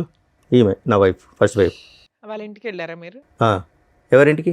అమ్మాయి వాళ్ళ ఇంటికి. ఇంటికి వెళ్ళకుండానే పెట్టిందా? అయితే నేను ఉప్పల్లో ఉంటాను, ఆమె కూడా ఉప్పల్లో ఉంటుంది. ఒకసారి మెట్రో ట్రైన్ లిఫ్ట్లో పోతుంటే నేను రోడ్ వెంబడి నడుచుకుంటూ పోతుంటే నాకు కనిపించింది, నన్ను ఫాలో అవుతుందని. ఎప్పుడు సెప్టెంబర్లో కనిపించాను మేడం. December 12కి పెట్టింది నా మీద కేసు. ఎటువంటి కాంటాక్ట్ ఏం లేదు. అటెంప్ట్ టు మర్డర్ కేసు పెట్టి వచ్చేసినాను. చేసుకోలేదు మేడం అప్పటికి. ఏ రాస్తుంది సార్ అటెంప్ట్ మర్డర్లో? అసలు మీరెక్కడ ఉన్నారు, ఆవిడ ఎక్కడ ఉంది, అసలు ఏం రాసింది అందులో? పెట్టేసరికి సార్ ఈయన వెనకాల తిరుగుంటాడు, ఉత్తనే పెట్టరు అటెంప్ట్ లేదు మేడం. ఎంతో కొంత బేసిక్ ఎవిడెన్స్ లేకుండా పెట్టరు. మెసేజ్లు పంపించారా? నేను మెసేజ్లు ఏం పంపించలేదు. తిడుతూ గానీ ఏదైనా ఏడుతూ పడుకున్నావు, ఆడితో పడుకున్నావని? లేదు మేడం. చూద్దాంలేండి. ఓకే. మరి ఆవిడ అన్ని చేసినా మీరేం అనకుండా ఉన్నారండి? తిట్టకుండా అయితే అటెంప్ట్ మర్డర్ కేసు పెడితే అప్పుడే కోపంతో నా ఫోన్ పలగొట్టాను మేడం. ఎవరితో? ఎట్లా? కిందేసి కొట్టాను నా ఫోన్, రూమ్లో కిందేసి కొట్టాను. ఏదో టెన్షన్ మీద కిందేసి కొట్టాను. మా తమ్మునికి కాల్ చేశారు, మా తమ్ముడికి మా అమ్మకి కాల్ చేశారు. ఎవరు? ఎస్ఐ, ఉప్పల్ పిఎస్ నుంచి ఎస్ఐ గారు ఫోన్ చేశారు. పోలీస్ స్టేషన్ లో ఫోన్ పగలగొట్టారా? లేదు బయట ఇంటికాడ. దీనికి వార్నింగ్ ఇచ్చి వచ్చిన తర్వాత టెన్షన్లో కింద పలగొట్టేశాను నేను. ఉప్పల్ పిఎస్ నుంచి మా బ్రదర్కి ఫోన్ చేశారు, మీ అన్నయ్య కలవట్లేదు, ఫాలో అవుతున్నట్టు అది ఇది అంటే. ఒక 4 days తర్వాత మా బ్రదర్ వచ్చి అన్న ఇట్లా ఎస్ఐ గారు కంప్లైంట్ ఇచ్చిందట, ఉప్పల్ పిఎస్ నుంచి రమ్మన్నట్టు వెళ్ళాను. ఇంద్రబాబు ఫాలో అవుతున్నా అంటే, ఫాలో అవడం ఏం లేదు సార్, ఇది సో జరిగిన స్టోరీ సార్. నేను ఈమె ఒక పర్సన్తో తిరుగుతాను, అతనికి ఎందుకు తిరుగుతున్నావని నేను అతనికి వార్నింగ్ ఇస్తే వచ్చి అటెంప్ట్ మర్డర్ కేసు పెట్టిందంటే, నువ్వు ఎక్కడ ఉంటావు? ఇక్కడ ఉప్పల్నే ఉంటాను, నువ్వు అర్జెంట్గా ఫస్ట్ అయితే మా బ్రదర్ని మా అన్నయ్య ఇక్కడ కాలేదు మేడం. మరి అదే కంప్లైంట్ ఎవడమన్నా ఏదన్నా ఇవ్వచ్చు. టెన్షన్ పడింది, అది అటెంప్ట్ మర్డర్ కేసు పెట్టేశారని పెట్టడం కుదరదు, కంప్లైంట్ ఇచ్చింది. ఓకే, నెక్స్ట్ ఏమైంది? తర్వాత ఏమైంది సార్, మేము పెద్ద మనుషులలో మాట్లాడుకుంటా కేసులు ఏమవుతుందని వాళ్ళ బ్రదర్ అండు ఊరికి వెళ్ళినాక పెద్ద మనుషుల సమక్షంలో సో ఇదండి జరిగింది. ఇప్పటికి కూడా అన్నీ మర్చిపోయి, ఫస్ట్ నేను కూడా ఇంతకుముందు చేసినని మర్చిపోతా, ఆమెను కూడా పాత స్టోరీలని మర్చిపోయి ఇప్పుడు ఒక్కరు పోయి 2 పిల్లలు అయిండు. మీరు ఏం చేశారని మర్చిపోవడానికి? ఏంటి మేడం, నేను కొంచెం హెవీగా డ్రింక్ చేసేది మేడం. మీరు మానేసాను అన్నారు కదా ఆవిడ వచ్చాక 2016లో. మానేసినాను మేడం. మానేసినా కూడా ఇప్పుడు అదే చెప్పుకొని తిరుగుతుంది. ఇంకా పెద్ద మనుషులలో అదే చెప్పుకొని తిరుగుతాడు, డ్రింక్ చేస్తాడు, ఏ పని చేయడు అని అదే చెప్పుకుంటూ తిరుగుతుంది మేడం. అదే నేను చెప్పిన తర్వాత ఏమమ్మా మరి కాపురాన్ని తీసుకెళ్తారటంటే, నేను పోను, వాడు చచ్చిన కిందకి వెళ్ళక వాడు నాకు శవంతో సమానం, నేను మాతో కాపురం చేయను అని చెప్పింది. ఎక్స్పర్ట్ ఆర్డర్స్ ఛాలెంజ్ చేసింది ఆ అమ్మాయి? చేయలేదు. డైవర్స్ కేసుని చేయలే. ఓకే అనేసరికి మరి నువ్వు ఓకే వాడు చనిపోయిన కిందకే లెక్క, మరి ఇప్పుడు 2 ఆడపిల్లలు ఉన్నారు, వాళ్ళని ఏం చేద్దామంటే, పెద్ద పాప వాళ్ళ డాడీ కావాలంటే వాళ్ళ డాడీ కాడికి పోతా అంటుంది కదా, పోతానంటే పెద్ద పాపను పంపిస్తా, చిన్న పాప కదా నేనే తీసుకుంటాను అన్న తర్వాత ఆమె అన్నది, వైఫ్ అన్నది, ఫస్ట్ ఆమె అన్నది. ఫస్ట్ టైం రెండో ఆవిడ ఉందా? అవును, ఎప్పుడు? 2023లో మేడం. ఎక్స్పర్టీ వచ్చింది. ఎక్స్పర్టీ వచ్చిన తర్వాత 1 year తర్వాత. అంటే వాళ్ళ పెద్ద మనుషులు ఉండి ఆమె లోకం అంతా లగ్జరీ లైఫ్ లోకంలో ఉంది, నీతో కాపురం చేయది సపరంగా ఎక్కి ఆమె గురించి సార్, మీరు డైవర్స్ చేసింది ఎందుకు? ఆవిడ వద్దురా బాబు అని. ఎక్స్పర్టీ ఆర్డర్స్ వచ్చినాక ఈ పంచాయతీ అంతా ఏంటి సార్? అంటే పోలీస్ స్టేషన్ కేసు, కాంప్రమైజ్, మళ్ళీ కలిసి ఉంటాం అంటాం. ఎందుకు ఇన్ని మాటలు? 22లో మా పాప వాళ్ళ మేడం. పాపం తెచ్చుకుంటే అయిపోతుంది ఆ, కదా. పాప అన్నది, డాడీ కలిసి ఉందని డాడీ, తల్లి లేదు తండ్రి లేదు అంటే సొసైటీలో మమ్మల్ని చిన్న చూపు చూస్తారు డాడీ అనేసరికి పాప కోసం బెండ్ కావాల్సి వచ్చింది వాళ్ళ మేడం. అమ్మ అట్లా చేస్తున్నప్పుడు మీరేం మాట్లాడగలరు? ల్యాండ్ ఆర్డర్ వాళ్ళకి ఫేవర్గా ఉంది, పిల్ల వస్తానంటే తీసుకొని వెళ్ళటం. కలవను అనే అమ్మాయి క్యారెక్టర్ అసాసినేషన్ జరిగి ఎవడో ఉంచుకున్న వాడి దగ్గరికి వెళ్ళి మీరు పైగా వార్నింగ్ కూడా ఇచ్చారు. ఎంత జరిగినాక మళ్ళీ ఆ అమ్మాయిని తెచ్చుకుంటారా? ఇవే బ్లూ డ్రమ్ములు ఇవి అవి వీటికే మీరు వాళ్ళని చంపుతారు, వాళ్ళ ఇళ్ళు చంపడం, ఎమోషన్స్లో జరిగే వ్యవహారాలు తప్ప క్రైమ్ జరగడానికి ఎక్కువ అవకాశాలు ఉంటాయి. ఇలాంటివి నమ్మసక్యంగా ఉండవు. ఓకే, తర్వాత 2023లో ఇంకో మ్యారేజ్ చేసుకున్నాను madam. Love marriage, arrange marriage? అది అరేంజ్ మ్యారేజ్. ఎలా వచ్చింది సార్ సంబంధం? ఏంటి మేడం? సంబంధం ఎలా వచ్చింది? FBలో చూసిన తర్వాత వాళ్ళ అమ్మ వాళ్ళు మా ఇంటికి వచ్చారు. ఆవిడ మేము ఫస్ట్ మ్యారేజా సెకండ్ మ్యారేజ్? ఆవిడ సెకండ్ మ్యారేజ్ మేడం. మీకు మ్యారేజ్ 2 years అవుతుంది. Yes madam. ఇక్కడ ఏమైనా పిల్లలు ఉన్నారా? ఇక్కడ ఏం లేదు మేడం. ఆవిడేం చేస్తారు సెకండ్ వైఫ్? ఏం లేదు, హౌస్ వైఫ్ మేడం. మీరేం చేస్తున్నారు ఇప్పుడు? నేను మైనింగ్ డిపార్ట్మెంట్లో ఎంత వస్తుంది? 16 నుంచి 18 వస్తుంది. సరిపోతుందా మరి? మీరు ఎంత ఇల్లు నడుపుకోవడానికి 16,000, ఈ రోజుల్లో 15,000 ఏమోలక సార్. ఎందుకంటే అడ్జస్ట్ చేసుకుంటున్నాను అందుకే మేడం. కదా అమ్మాయి చెప్పేది, ఏం సంపాదించడం రెంటకి అయిపోతాయి ఇవన్నీ. కాదు మేడం, ఇతను డిఎంఎల్టీ చేసాడు, ఏం చేసినా కూడా మినిమం ల్యాబ్ టెక్నీషియన్ మీకు వస్తుంది కదా. అంటే ఎక్కడ కూడా నన్ను సరిగా జాబ్ చేసుకుని లేదు మేడం. ఎవరు చేయనివ్వలేదండి. ఇక్కడ మీ ఆవిడ చేసిన హరాస్మెంట్ ఏమీ లేదు. ఆవిడ ఏదో అక్రమ సంబంధం పెట్టుకుంది తప్ప మిమ్మల్ని ఏమీ చేసింది లేదు. ఆవిడ అలిగి వెళ్ళిపోతుంది. ఓ కేసులు పక్కన. మేడం, ఈ 498 ఏదో ఒకటి కేసులు పెట్టడం వల్ల మాట్లాడతా అసలు ఇప్పుడు ఎందుకు వచ్చారు? ఆల్రెడీ సెకండ్ మ్యారేజ్ అయిపోయింది, మీ లైఫ్ అయిపోయింది, హ్యాపీగానే ఉంటున్నారు. సెకండ్ మ్యారేజ్ చేసుకున్నాని ఎవరికెవరో ఇన్ఫర్మేషన్ ఇచ్చారు మేడం. 2024లో నేను నా భర్తతో కాపురం చేస్తాను పెద్ద మనుషుల దగ్గరికి వచ్చింది. ఓకే. పెద్ద మనుషుల దగ్గరికి వస్తే నేను చెప్పాను ఆమెకు నాకు డైవర్స్ అయింది, ఆమె గురించి ఏది మాట్లాడాలనుకున్నా నేను లీగల్ నేర్చుకుంటా, మిగతా ఇంకేదన్నా ఉంటే చెప్పండి అంటే మధ్యలో మీ అమ్మాయి కల్పించుకోలేదా? నాన్న కలిసిపోండి అని. లేదేం కల్పించు ఓకే. అమ్మాయిని కల్పించుకోలేదు మేడం. ఇవి వచ్చారు, మేము మాట్లాడేది ఏం లేదంటే ఒక 1 hour ఉన్నారు. 1 hour తర్వాత వచ్చి ఇంటి తలుపులు తాళాలని వాళ్ళకి చైర్లు సామాన్ అంతా బయట వేసి ఇప్పుడు మాట్లాడి మేము ఇంట్లోనే ఉంటాం, ఇప్పుడు నేను ఇంట్లోనే ఉంటా. అది రెంటెడ్ హౌసేగా? లేదు మేడం, అక్కడ మా విలేజ్లో మా మదర్ దగ్గర. మా మదర్ ఇప్పటికి దగ్గర కాదు, ఒక్క నిమిషం నవీన్ గారు, ఏం కావాలి అమ్మాయికి? ఏం కావాలి అసలు? ఏం కావాలి అమ్మాయి? మీకు ఆ అమ్మాయి వద్దు, ఆ అమ్మాయికి మీరు వద్దు. Okay, X party divorce. అసలు డైవర్స్ తీసుకున్న తర్వాత యుద్ధం కొనసాగుతుంది ఏంటండి? అసలు నాకు అర్థం కావట్లేదు. అది నాకు అర్థం కావట్లేదు సార్, ఏమెందుకు అమ్మాయి వస్తుందో. ఇప్పుడు ప్రెసెంట్, ఒక్క నిమిషం, ప్రెసెంట్ ఆ అమ్మాయి ఏ విధంగా మిమ్మల్ని హెరాస్ చేస్తుంది? ఆ అమ్మాయి హెరాస్ చేస్తుందనే కదా మీరు ఇక్కడికి వచ్చి కూర్చున్నారు. మీ ఇద్దరి మధ్యన ఏం గొడవ లేదు కదా? లేదు. ఇప్పుడు మీకు మీ మిస్సెస్ మధ్యన లేదు సార్. ఏ విధంగా ఆ అమ్మాయి మిమ్మల్ని హెరాస్ చేస్తుంది? ఏ రైట్ ఉంది ఆ అమ్మాయి హెరాస్ చేయడానికి? ఇంటి మీదకి వచ్చింది మేడం. ఇంటి మీదకి వచ్చిన తర్వాత పెద్ద మనుషులు ఏం చేశారంటే పిల్లల గురించి మాట్లాడదామని ఒక 35 days మా మమ్మీని ఇంట్లో నుంచి బయటికి పంపించి ఆమెని 35 days ఇంటి నుంచి తీర్మానం చేసిండు. పిల్లల గురించి మాట్లాడతామని తీర్మానం చేసిండు. ఆ తీర్మానం చదవకుండా మాతో సైన్ తీసుకొని ఆమె కూడా ఇంట్లో ఉండేటట్టు, ఆమె కూడా ఇంట్లో ఉంటుంది, నీకు నచ్చినప్పుడు వచ్చి కాపురం చేయని. ఓయ్, జడ్జిల కంటే మీ ఊరు పెద్ద మనుషులు అయ్యో గొప్ప. బాబు, డైవర్స్ అయిన తర్వాత అంటే ఏంటి కోర్టు సార్ ఇది? నుంచి ఇట్లా నాకు విడాకులు వచ్చినాయంటే ఆ లాయర్లు ఎవరిని అడిగి ఇచ్చింది, ఆ లాయర్ ఎట్లా నీకు ఎవరిని అడిగి విడాకులకు అప్లై చేసిండు, ఆయన లాయర్ అయినా ఈ క్వశ్చన్ లేచిండు. ఎవరు మీ ఊరు పెద్ద మనుషులు? పెద్ద మనుషులు ఎక్కడున్నారండి? సూపర్ పెద్ద మనుషులు అయితే. ఏ దేశంలో ఉన్నారండి? వీళ్ళు కొత్త కోట ఇక ఆమె పెట్టారు. ఇంట్లో ఉంటుంది, ఆ? అప్పుడప్పుడు వస్తుంది పోతుంది, మా అందరినీ ఇంట్లోకే బయటికి వస్తే గొడవ. సీరియస్లీ? Yes madam. అయితే 2025లో మా ఫాదర్ది 10 years చేద్దామని ఊరికి వెళ్ళాం మేడం. ఆ. ఊరికి వెళ్ళినప్పుడు మేము పాపని రాను, అయితే డాడీ మమ్మీ ఫీజు కట్టట్లేదు ఇబ్బంది పెడుతుంది అంటే సరేనా నేను ఇస్తారా నువ్వు రా అని చెప్తే వస్తాను డాడీ అని. తర్వాత అదే రోజు ఫోన్ చేస్తే మీరు రావట్లేదు డాడీ అన్నది. ఆ రోజు నైట్ వచ్చింది, నైట్ 10:30కి ఇంటికి వచ్చింది మేడం. ఎవరు వచ్చారు? ఫస్ట్ ఆవిడ ఆ, పిల్లల్ని తీసుకొని వచ్చింది నైట్ 10:30కి. నువ్వు ఇప్పుడు ఎందుకు వచ్చావు, అసలు నీకు ఇంట్లో ఏం హక్కు ఉందని వచ్చినావు అంటే నాకు పెద్ద మనుషులు రాసిస్తే నీ ఇంట్లోనే ఉంటా అంటే మరి పెద్ద మనుషులు ఏమన్నా. అప్పుడప్పుడు వచ్చి వెళ్తూ ఉంటుందా? అవును. కాదు, వాడు డిసప్పేర్ అయ్యాడా? ఏది మేడం? వాడు గడ్డి పెట్టారు కదా, వాడు వెళ్ళిపోయినట్టేనా పిక్చర్లో? లేదు లేదు, వాడు ఉన్నాడా? ఉన్నాడు స్టిల్. నవంబర్లో కూడా నాకు కనిపించాడు. కాదు, వాడితో ఉన్నాడా ఒక అంటే బతుకున్నాడా అని కాదు సార్. సంబంధం ఉందా? మీ ఆవిడతో సంబంధం ఉందా? సంబంధం ఉందా? చూశాను, ఉన్నాయి సార్. మరి ఏంటి అక్కడ సంబంధం పెట్టుకుని ఇక్కడ పార్ట్ టైం ఏంటి? అసలు ఆవిడ ఎవరు? అంటే ఇప్పుడు- ఫోటో ఒకసారి చూపిరా. అంటే ఇప్పుడు పెద్ద మనుషులు ఏం చేస్తున్నారంటే మా దగ్గరికి న్యాయం కోసం వచ్చింది కదా, మేము ఏదో ఒకటి న్యాయం చేయాలి ఉంటుంది. అసలు మమ్మల్ని నుంచి ఏం సరే, మీ మాట్లాడలేదు. ఊర్లో 2 గ్రూపులు ఉంటాయి. ఆవిడ వాళ్ళ పెద్ద మనుషుల దగ్గరికి వెళ్ళింది, వాళ్ళు ఏదో ఇచ్చారు. మీరు కూడా ఒక పెద్ద మనిషి దగ్గరికి వెళ్తే వాళ్ళు కూడా ఒక శాసనం రాసేస్తారు. ఇక లా అండ్ ఆర్డర్, కాన్స్టిట్యూషన్స్ ఇవేనా వద్దు, చక్కగా పెద్ద మనుషుల దగ్గర కూర్చుంటే అయిపోద్ది. 2025లో మా ఫాదర్ ఇట్లా 10 years చేద్దామంటే వెళ్ళాం మేడం. వచ్చింది నైట్ 10:30కి వచ్చింది. నువ్వు ఎందుకు వచ్చావు, ఇప్పుడు నీకేం అవసరం అని వచ్చినావు, అసలు నీకేం రైట్స్ ఉన్నాయని వచ్చినాడికి అంటే నాకు పెద్ద మనుషులు రాసి ఇచ్చారు. అంటే పెద్ద మనుషులు ఏమని రాసి ఇచ్చారు, మండే నుంచి ఫ్రైడే వరకు అక్కడ హైదరాబాద్లో కాపురం చేయి, ఫ్రైడే సాటర్డే సండే నా దగ్గర కాపురం చేయమని రాసి ఇచ్చారా అంటే వాళ్ళ తమ్మునికి ఫోన్ చేసింది అన్నమాట. శేఖర్ నన్ను ఇంట్లోకి రానివ్వట్లేదు, గొడవ పెడతాను, కొడతాను అని. పోలీసులకి ఎందుకు కంప్లైంట్ ఇవ్వలేదు? వన్స్ డైవర్స్ అయిపోయినాక అమ్మాయి ఆ సరౌండింగ్స్ కి రావడానికి కూడా లేదు, పోలీసులకు కోర్టు ఆర్డర్ లేకుండా. అదే రోజు ఆమె వాళ్ళ తమ్ముడు చేసిన తర్వాత 100 డయల్ చేసింది. మా అత్తయ్యను మా హస్బెండ్ నన్ను ఇంట్లోకి అరెస్ట్ చేస్తాను, ఇంట్లోకి రానివ్వట్లేదు. చెప్తారు కదా డైవర్స్ వచ్చినాయి అంటారు పేపర్లో. అయితే కానిస్టేబుల్ ఉండి ఈ నైట్ 10 గంటలకు గొడవ ఎందుకమ్మా, మీరు ఉండి వేరే ఇంట్లోకి ఎక్కడ ఉండండి. తెల్లారండి కానిస్టేబుల్ చెప్పాడు వేరే ఇంట్లో ఉండమని. కానిస్టేబులే చెప్పాను మేడం, వేరే ఇంట్లో ఉండండి. ఇప్పుడు ఈ నైట్ ఇప్పుడు ఆమె ఏదో ఒకటి అంటే మీరు ఏదో ఒకటి అంటారు, గొడవ అవుతుంది అంటే వెళ్ళిపోయినా మేడం. నైట్ 1 o'clock వాళ్ళ తమ్ముడు ఒక 6 రౌడీలను తీసుకొని అక్కడికి వచ్చింది. ఇప్పుడు రండి మాట్లాడదామని మా మాట్లాడడానికి లేదు మేడం. ఒక 6 రౌడీలను తీసుకొని వచ్చి మీద దౌర్జన్యం చేశారు. మా పాప ఏం చేసింది, మా సిస్టర్ని చెప్పి తీసుకొని కొట్టింది. చెప్పి తీసుకొని కొడితే లేడీస్ కొట్టుకుంటారు. మీ సిస్టర్ ని కొట్టిందా మీ అమ్మాయి? ఎందుకు గొడవ రెచ్చగొట్టాలని. మీ పాప మీకే Yes, కదండి madam. ఫేవర్. అక్కడ వాళ్ళు చెప్పినట్టు ఉంటుంది, ఇక్కడ నాకు ఫోన్ చేసి డాడీ నన్ను ఇబ్బంది పెడతారని నాకు చెప్పి మహానటి. ఓకే, చిన్నపిల్ల ఏమి అనలేం. చెప్పి తీసుకొని కొట్టేసరికి మా చెల్లె మా పాపను కొట్టింది. వాళ్ళిద్దరూ కొట్టుకుంటే బయటకు వెళ్ళిండ్రు. వాళ్ళ తమ్ముడు ఏం చేసిండు, వెనక నుంచి మా అమ్మ మీద ఇంతలా రాయి ఎత్తేసిండు. జస్ట్ మా అమ్మ కాలు స్కిడ్ అయ్యేసరికి ఇట్లా రాసుకుంటూ వెళ్ళింది. ఎవరు మీ అమ్మగారికి? మా అమ్మగారికి రాసుకుంటూ వెళ్ళిన తర్వాత ఇదంతా మీ నాన్నగారు 10th anniversary రోజు. ఎస్ సార్, అంటే తెల్లారితే 10th anniversary తెలియండి. ఆ రోజు నైట్. మీరు చెప్తున్నవన్నీ నిజాలేనండి. Yes madam. ఇప్పుడు మీ ఆవిడతో మాట్లాడితే ఫస్ట్ వైఫ్ తో ఇప్పుడు లైవ్ వీడియోలు ఉన్నాయి మేడం. వాళ్ళు అమ్మాయి ఇవన్నీ చెప్తుంది.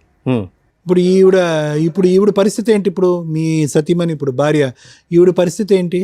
ఆవిడ ఓకే సార్. ఈవిడ ఓకే అంటే ఏ విధంగా ఓకే? ఇంత యుద్ధాలు జరుగుతుంటుంటే ఇంట్లో ఆవిడకి ఓకే ఎలా అవుతుంది? వాళ్ళ పేరెంట్స్ ఉంటారు, వాళ్ళు ప్రశ్నిస్తారు. అసలు ఆ అమ్మాయి రైట్స్ ఏంటి? ఇంకా మీ గొడవలు పెళ్లికి ముందు ఉన్నాయి, పెళ్లి తర్వాత ఉన్నాయి, విడాకులు అయిన తర్వాత ఉన్నాయి, ఎప్పటికీ కంటిన్యూ అవుతూనే ఉన్నాయి. మీరు మీ ఆవిడ అప్పుడు ఏం మాట్లాడలేదా? నువ్వు ఎందుకు వచ్చావు, మీరు ఎలాగో మాట్లాడలేదు, మీరు ఎలాగో తిట్టట్లేదు, పోనీ ఆవిడ కూడా మాట్లాడలేదా డివోర్స్ అయ్యాక ఎందుకు వస్తున్నావు అని చెప్పి? ఆవిడ లేరా అప్పుడు ఇంట్లో? ఎవరు ఉన్నారు? ఉన్నది ఆ అమ్మాయి. ఇక మమ్మీ వాళ్ళు మాట్లాడుతుంది కదా, మమ్మీ వాళ్ళు మేము మాట్లాడుతున్నాం కదా, ఆమె ఏమి ఎంటర్ కాలేదు. మరి వీళ్ళెవరూ మాట్లాడలేదుగా. అదే రోజు గొడవ అయిన తర్వాత ఏమైంది? హాస్పిటల్ నెక్స్ట్ డే రండి పోలీస్ కానిస్టేబుల్ అన్నాడు. ఆ కథ ఏమైందో చెప్పండి. స్టేషన్కి వెళ్ళినాం. Very good. స్టేషన్కి వెళ్ళి ఇట్లా కంప్లైంట్ ఇస్తామంటే వాళ్ళు కూడా కంప్లైంట్ తీసుకొని వస్తున్నాడు అండి. ఆ రోజు మా బ్రదర్ ఉన్నాడు, మా మరిది నా మీద చేసిండు, నన్ను కొట్టిండని మా తమ్ముడిని ఇరికించింది. మా తమ్ముడిని మా బాబు మీద కేసు పెట్టింది. కేసు పెట్టేసరికి మీ మీద కూడా కేసు ఫైల్ చేయమంటాను, ఇద్దరి మీద ఎఫ్ఐఆర్ ఫైల్ చేస్తాను ఎస్ఐ గారు అడుగుతారు. మాకు పెద్ద మనుషులు రాసి ఇచ్చారు. సార్, పోలీసులు పెద్ద మనుషుల జడ్జిమెంట్లు ఎందుకు ఒబే చేస్తారండి? మీరు డైవర్స్ పేపర్ చూపించాలి కదా. చూపించిన మేడం, చూపించిన పెద్ద మనుషుల లీడర్షిప్ అన్నారా? పెద్ద- ఏ పోలీసులు ఏ పోలీస్ స్టేషన్ చెప్పండి, నాకు ఇప్పుడు మాట్లాడతాను. Kodakandla police station. మాట్లాడించండి. ఏఎస్ఐ అన్నాడా? డైవర్స్ ఫోన్ చేసిన తర్వాత మీకు పెద్ద మనుషులు మీ ఫస్ట్ వారితో కలిసి ఉండమన్నారు, ఆ ఇంట్లో ఉండమని మీకు పోలీసులు చెప్పారా? ఎక్కడ వెళ్ళలేదండి. ఇప్పుడు పోలీసులు అంటే పోలీసులు ఆ ఇంట్లో ఉండమని మీ వైఫ్ చెప్పారా? చెప్పలేదు మేడం. మీరు ఏ విషయం క్లారిటీగా అంటే మాట్లాడారు? మీరు తీర్మానం ఇచ్చినందుకు ఆమె ఇంట్లో ఉంటుంది, ఇట్లా చేస్తాను. మరి ఏంది పరిస్థితి అంటే పెద్ద మనుషులు ఎస్ఐ గారికి ఏమన్నారంటే, సార్ ఇంకోసారి మేము రానివ్వము, ఎవరు అమ్మాయి? ఆ అమ్మాయిని ఇంట్లోకి రానియమన్నాడు. అన్న తర్వాత కూడా ఇప్పుడు 3 times వచ్చింది. అది వేరే. పెద్ద మనుషులు పంచాయతీలు పనికిరావు అనేది క్లారిటీ వచ్చింది. మీకు ఎస్ఐ కూడా చెప్పాడు, మీరు ఎవరు జడ్జిమెంట్లు ఇవ్వడానికి పక్కకి వెళ్ళండి అని. సరే సార్, ఇంకోసారి ఎట్లాంటి బోడి పెత్తనాలు చేయమని పెద్ద మనుషులు అన్నారు, అంతేనా? ఆమె ఇంట్లోకి నుంచి రానివ్వం అన్నారు. వాళ్ళు సైడ్ అయ్యారు, ఆ జడ్జిమెంట్ సైడ్ అయ్యింది. మీ వైఫ్ అయినా లెక్క చేయకుండా వస్తుంది. Yes madam. ఇప్పుడు చిన్న చిన్న వాటికి మొన్న ఇప్పటికీ వస్తూనే ఉంది. ఎఫ్ఐఆర్లు అయినాయా? లేదు. పోలీస్ స్టేషన్ లో కేసులే వేశారు. నస తప్ప ఏమీ లేదు ఇందులో. అంటే మధ్యరాత్రి కొట్టడానికి కొడితే నా హ్యాండ్ ఇరిగింది, మమ్మీకి తలకాయ కలిగింది. అయినా మీ కేసు తీసుకోరు, అలాగే వాళ్ళు వేసిన కేసులు తీసుకోలేదు. ఈ నస మీకు నడుస్తానే ఉంది. మిమ్మల్ని నమ్ముకొని వచ్చిన సెకండ్ వైఫ్ అయితే మీకు కష్టాలు పడతానే ఉంది. ఇప్పుడు ఇక్కడికి ఎందుకు వచ్చారు? ఇక్కడికి ఎందుకు వచ్చారంటే మొన్న రీసెంట్ గా ఒక 3 months బ్యాక్ మా పాప ఇంట్లో నుంచి వెళ్ళిపోయింది. పెద్ద అమ్మాయి వాళ్ళు హరాచి చేసి వెళ్ళిపోయిందా, వాళ్ళు దాచి పెట్టారా తెలియదు. తెలియకుంటే నాకు ఫోన్ చేశారు. ఎవరు ఫోన్ చేశారు? పోచారం PS నుంచి ఎస్ఐ గారు ఫోన్ చేశారు. మీ అమ్మాయి మిస్ అయింది, మీ దగ్గరకు వచ్చిందని. నా ఫోన్ పని చేయకుంటే అసలు మీ అమ్మాయితో మాట్లాడుతున్నారా? ఎంత పెద్ద పంచాయతీ పెట్టిన అమ్మాయిని మాట్లాడుతుంది, మీతో మాట్లాడుతుంది. మీ అమ్మాయి వెళ్ళిపోయింది, మీ దగ్గరికి వచ్చిందట, ఇట్లా వచ్చి కంప్లైంట్ ఇచ్చారంటే మా మదర్ ఉంటే నా దగ్గర రాలేదు. మీ అబ్బాయి ఎక్కడ ఉంటే మా అబ్బాయి నా కాంటాక్ట్లో లేడు, మాకు తెలియదు అన్నారు. మధ్యరాత్రి 12 o'clock పోలీసులను తీసుకొని వాళ్ళ దగ్గర ఉంటారని కానిస్టేబుల్ తీసుకొని మా చెల్లె వాళ్ళ ఇంటికి సోదాకు వచ్చింది. 12 గంటలకు వస్తే మా బాబాయ్ ఆయన తిట్టడం, ఈ నైట్ 12 o'clock ఏందండి పిటిషనర్ని పట్టుకొని మా ఇంటికి వచ్చేది ఏందండి అని మా బావ వాళ్ళ ఫ్రెండ్ ఒక అన్నాడు. అంటే మైనర్ అమ్మాయి కాబట్టి ఎవరో మైనర్ కాబట్టి తల్లి తండ్రి సంరక్షణ ఉండాలి, సో ఎవరో ఒకరు ఉండాలంటే తర్వాత ఆ రోజు 3 o'clock పాప మా మదర్కి ఫోన్ చేసింది. నానమ్మ నేను ఇక్కడ హన్మకొండ బస్ స్టాండ్లో ఉన్నాను, నన్ను ఇట్లా టార్చర్ పెడతారు, చిత్రహింసలు పెడతారు, నేను ఉండను, అందుకే ఇంట్లోకి పారిపోయినా, నేను ఆమెకు ఉండు ఎవరు ఇష్టం. నుంచి పారిపోవడం ఎందుకు? మీకు ఫోన్ చేసి మీ దగ్గరికి వచ్చేయచ్చుగా. అదే. అది తెలివితే అట్లా ఎందుకు? ఎవరు అసలుకి? పెడుతున్నారు టార్చర్? వాళ్ళ అమ్మును వాళ్ళ మామ మొన్న రీసెంట్గా వాళ్ళ మామ ఇంట్లో ఫ్రెండ్స్ తోటి పార్టీకి ఏదో బర్త్డే ఫంక్షన్ ఉంటే వెళ్ళిందట. 5 o'clock వచ్చేది 7 o'clock వచ్చిందట. ఎక్కడికి వెళ్ళావని బెల్ట్ తీసుకొని కొట్టి బూట్ కాలుతో అన్నట ఫోన్ చేసి చెప్తుంది. మా ముందు మానటిస్తుంది. మీ అమ్మాయి ముదురు తెలివితేటలు మాకు అర్థం అవుతున్నాయి. ఏ పని చేసిందో మామ, ఇప్పుడు నువ్వు లేవు అక్కడ, మేనమామ కంట్రోల్ పెట్టాలి, పెట్టాడు. ఇగో ఇట్లాగే ఉంటాయి భార్యాభర్తలు విడిపోతే. ఆడపిల్లలు కానీ మగపిల్లలు కానీ టీనేజర్స్ ఇది ఒక డ్రామా. వాళ్ళకి ఫుట్బాల్ ఆడుకుంటారు పేరెంట్స్ని, వాళ్ళ క్యారెక్టర్లే పోతాయి. విడిపోయేటప్పుడు ఒక 100 సార్లు ఆలోచించండి. చెప్పండి. ఆవిడ దృష్టిలో ఆవిడ వాడుకుంటుంది, మీకు అవసరం వచ్చినప్పుడు మీరు వాడుకుంటున్నారు ఆ పిల్లని. ఇప్పుడు వాళ్ళ బ్రదర్ తోటి మాకు ప్రాణహాని ఉందా? ప్రాణహాని ఉంది మేడం. పోలీస్ స్టేషన్లో మీ అడ్వకేట్ ప్రైవేట్ కంప్లైంట్ ఇవ్వచ్చు. ఉన్న ఇన్సిడెంట్లు అన్ని పెట్టి. ఇప్పుడు పెద్దమ్మాయి ఎక్కడ ఉంది నవీన్ గారు? వాళ్ళ దగ్గర ఉంది, వాళ్ళ దగ్గరే ఉంది. మళ్ళీ అక్కడే చేరింది ఆ అమ్మాయి. అక్కడే చేరింది. మీ దగ్గరకు వచ్చేస్తానని అనట్లేదు? వచ్చేస్తాను మాతో చెప్తుంది. అంటే ఇంట్లోంచి వెళ్ళిపోయేటప్పటికే, ఇంట్లోంచి బయటకు వెళ్ళినప్పుడే మీ అమ్మాయి మీకు ఫోన్ చేస్తుంది. వెళ్ళి స్టేషన్లో కంప్లైంట్ ఇవ్వాలి అంటే సరే ఇస్తారు డాడీ అంటుంది, ఇవ్వట్లేదు. సరే ఇప్పుడు ఇవన్నీ ఎందుకు? వాళ్ళు మీ దగ్గరకు వచ్చినప్పుడు ఏ నష్టం జరుగుద్దో పోలీసులకు కంప్లైంట్ ఇవ్వడం, సర్దుకోవడం, మీ పని ఏదో మీరు చూసుకోవచ్చు. ఎందుకు వాళ్ళ ఇంట్లో ఏం జరుగుతుంది ఈ నష్టం ఎందుకు మీకు? ఎవరింట్లో? మీకు డైవర్స్ వచ్చినాయి, అయిపోయాయి. పెద్ద మనుషులు ఏదో పిలిచారు, అది క్లియర్ అయిపోయింది. 4 పీకారు, అది క్లియర్ అయిపోయింది. ఇప్పుడు మీ సెకండ్ వైఫ్తో మీరు ప్రశాంతంగా ఉంటే అప్పుడప్పుడు ఏదో న్యూస్ జరిగిద్ది, దాని మీద అడ్వకేట్ చూసుకుంటారు, పోలీసులు చూసుకుంటారు. దీన్ని ఎందుకు ఇంత రోజు అమ్మాయి ఏం చేస్తుంది, వస్తుందా రాదా, భార్య ఏం చేస్తుందా, వస్తుందా రాదా, ఇంటి మీద బామ్మర్ది ఏం చేస్తాడు, వస్తాడా, 4 వేసుకొని రారా, ఇదెందుకు ఇంత ఆలోచిస్తున్నారు మీరు? మీకు మీ ఫస్ట్ వైఫ్ మీద ఏమన్నా ఫీలింగ్స్ ఇప్పటికీ ఉన్నాయా? లేవు, ఫుల్ స్టాప్. మీ పెద్ద అమ్మాయి మీద మీకు ఏమన్నా అమ్మాయి కావాలి అనేటటువంటిది ఉందా? ఆ అమ్మాయి అక్కడ హెరాస్ తల్లిలాగా లైఫ్ నాశనం అవుతుందేమో అని ఆ అమ్మాయిని సేవ్ చేయాలనుకుంటున్నారు. మిమ్మల్ని నమ్ముకుని వచ్చిన సెకండ్ వైఫ్ మీద మీకేమీ లేదా? ఉన్నది మేడం. ఏమిటండి, ఏమన్నా ఉందా? మాకే కోపం వస్తుంది. సెకండ్ వైఫ్కి రావాలి అసలు. ఏంది తింగరగాడిని ఎట్లా పెట్టుకుని కవర్ చేస్తున్నామని సెన్స్ ఉందా? ఉన్నప్పుడు భార్య క్యారెక్టర్ లేదని అంటున్నారు, క్యారెక్టర్ లేని భార్య కావాలంటున్నారు. కూతురేమో ఒకసారి నాకు ఫేవర్, ఒకసారి అమ్మకి ఫేవర్ అంటున్నారు. వాళ్ళు వద్దు అనుకుని డైవర్స్ చేశారు, వచ్చేసింది. అయినా ట్రై చేశారు, రాలేదు. వన్స్ మీరు పూర్తిగా క్లోజ్ అయిపోతున్నారు, వేరే అమ్మాయిని చేసుకొని అని తెలిసినాక ఆవిడ వచ్చినాక మిమ్మల్ని నమ్ముకొని ఒక అమ్మాయి వచ్చి విత్ క్యారెక్టర్తో వచ్చి మీ పక్కన కూర్చున్నప్పుడు ఆవిడకి ఎక్కువ ఇంపార్టెన్స్ ఇచ్చుకోవాలి సెకండ్ వైఫ్కి.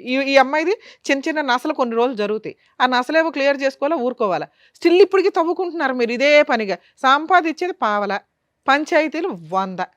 సరే ఓకే, ఇక్కడికి ఎందుకు వచ్చారు? ఇప్పుడు నా అడ్రస్ తెలుసుకోవడానికి ఏదో ఒకటి పాపని ఎర్రగా వాడుతుండ్రు, లేకపోతే అక్కడికి వెళ్ళి మా మమ్మీని అరెస్ట్ చేసి చేయొచ్చు కదా సార్, మీ చేతిలో ఉంది ఆయుధం, ఫోను. అంటే ఇంటికి వెళ్ళి మమ్మీని అరెస్ట్ చేస్తాను మేడం. మీ అమ్మగారు కంప్లైంట్ ఇస్తే అయిపోతుంది, చాలా కంప్లైంట్ ఇస్తే ఎస్ఐ గారు సింపుల్ పెద్ద మనుషులలో మాట్లాడుకుంటున్నారు అంటున్నారు కదా. అడ్వకేట్ని పెట్టుకుంటే ప్రైవేట్ కంప్లైంట్ అయిపోయాయి, సింపుల్ ప్రాసెస్.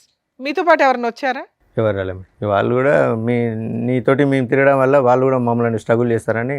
యాక్చువల్లీ ఏంటంటే పెద్ద మనుషులు జరుగుతుంటే కూడా నా మీద అంటే మామూలుగా ఎంసీ కేసు వేసింది మేడం. అంటే ఇక్కడ మళ్ళీ పెద్ద మనుషులలో సెటిల్ చేసుకుంటే మళ్ళీ ఎంసీ తిరగాలని నేను ఫీజు కట్టట్లేదు మేడం. సార్ మీతో పాటు ఎవరైనా వచ్చారా? నా రెండో భార్య వచ్చింది మేడం. హలో అండి, మీ పేరు? శ్వేత మేడం. శ్వేత గారు. సో విన్నారు కదండి ఇప్పటివరకు ఆయన చెప్పింది. సో మీరన్నా గట్టిగా ఏదో ఒకటి మాట్లాడొచ్చు కదా. అంటే ఇప్పుడు ఆయనకి కూతురు మీద ప్రేమ ఎక్కువ ఫస్ట్ నుంచి కూడా. నేను ఏం చెప్పినా కానీ వినే సిచ్యువేషన్ లేదు. మీరు బయట నుంచి వచ్చారన్న ఒక ఫీలింగ్ ఒకవేళ నేను ఏమన్నా చెప్పినా అమ్మాయి వచ్చి తండ్రిని కూతుర్ని విడదీసేసింది అని అంటారని నేను ఇప్పటి వరకు కామ్గా ఉన్నాను. పైగా ఇంకోటి ఏంటంటే నేను ఒక ఆడపిల్లని, ఆ అమ్మాయి ఒక ఆడపిల్ల, ఫస్ట్ నుంచి బాధలు పడుతూనే ఉంది. అంటే వీళ్ళ పేరెంట్స్ ఆమెను ఈయన కలిసి ఫస్ట్ నుంచి ఇబ్బంది పెడుతూనే ఉన్నది అని చెప్పేసి నేను కూడా సరే మాట్లాడు అని చెప్పేసి ఊరుకున్నాను నేను. ఓకే, ఇంకా కూతురే కదా అని మాట్లాడమని వదిలేశారు. కానీ ఆ అమ్మాయి ఒక్క నిమిషం శ్వేత గారు, ఇప్పుడు ఆ అమ్మాయి ఆ అమ్మాయి యొక్క మెంటల్ స్టేట్ స్టేబుల్గా ఉందని అనుకోవచ్చా? ఎవరు ఇప్పుడు ఓకే ఇతనికి ప్రేమ ఉంది, ఒక నిమిషం నా మాట వినండి, ఈ యుద్ధాలు గొడవలు ఇవన్నీ చూసి ఆ అమ్మాయి ఆల్రెడీ మెంటలీ డిప్రెస్ అయ్యిందేమో అని నాకు అనిపిస్తుంది. ఆ అమ్మాయికి ఒక స్టెబిలిటీ లేదు, స్నేహితులు గీతులు అనేటటువంటి వరదలో కొట్టుకుపోతుంది. రాత్రి అర్ధరాత్రి అనక అపరాత్రి అనక ఇంటికి వస్తుంది. తిట్టినప్పుడు నాన్న గుర్తొస్తున్నాడు, తిట్టినప్పుడు ఇంట్లో వాళ్ళు నిలదీనప్పుడు ఆ ఇంట్లో ఉంటుంది. నిజంగా ఆ అమ్మాయికి సపోర్టివ్గా ఇతను ముందుకు వెళ్ళాలి అంటే కనుక ఇతని లైఫ్ మీ లైఫ్ మీ కాపురం రిస్క్లో పడుతుంది. నేను అందుకే సార్ ఎస్, ఇప్పుడు ఈరోజు మీరు ఏంటంటే నేను ఒక ఆడపిల్ల గురించి నేను ఎలా మాట్లాడతాను, వచ్చిందంటే సవతి తల్లి వచ్చి సొంత కూతురిని దూరం చేస్తుంది అనేటటువంటి మాట దూరం మాట. ఈరోజు అతను ముందుకొచ్చి ఫీజు కడతానన్నా, అతను వచ్చి ఆ అమ్మాయి సంరక్షణ తీసుకుంటానన్నా అంత సాఫీగా జరిగేటటువంటి అంశమా? ఫస్ట్ ఆఫ్ ఆల్ ఆ అమ్మాయి వస్తుందా? దామ్మ తలుపులు తీసే రా అంటే ఆ అమ్మాయి వస్తుందా? I don't think so. అక్కడ వాళ్ళ ఇంట్లో గర్జించినప్పుడు, నిలదీసినప్పుడు, ప్రశ్నించినప్పుడు నానా అని అంటుంది, ఆ తర్వాత షట్. ఇప్పుడు ఆ అమ్మాయి గురించి ఇతను అంటే తప్పుగా అనుకోకండి, కూతురు మీద ప్రేమ ఉంటే కనుక ఆ యుద్ధం ఇప్పుడు కాదు ఎప్పుడో మొదలవ్వాలి. ఎప్పుడో కూతురు గురించి యుద్ధం అనేది ఎప్పుడో మొదలవ్వాలి, అప్పుడు మొదలవ్వలేదు. ఎప్పుడైతే విడాకులు అయిందో ఆ అమ్మాయి ఎప్పుడైతే ఫోన్ చేసి నాన్న అంటం మొదలుపెట్టిందో, అమ్మో మా నాన్న నా కూతురు అక్కడ నలిగిపోతుంది అనేటటువంటి ఫీలింగ్లో వస్తున్నారు.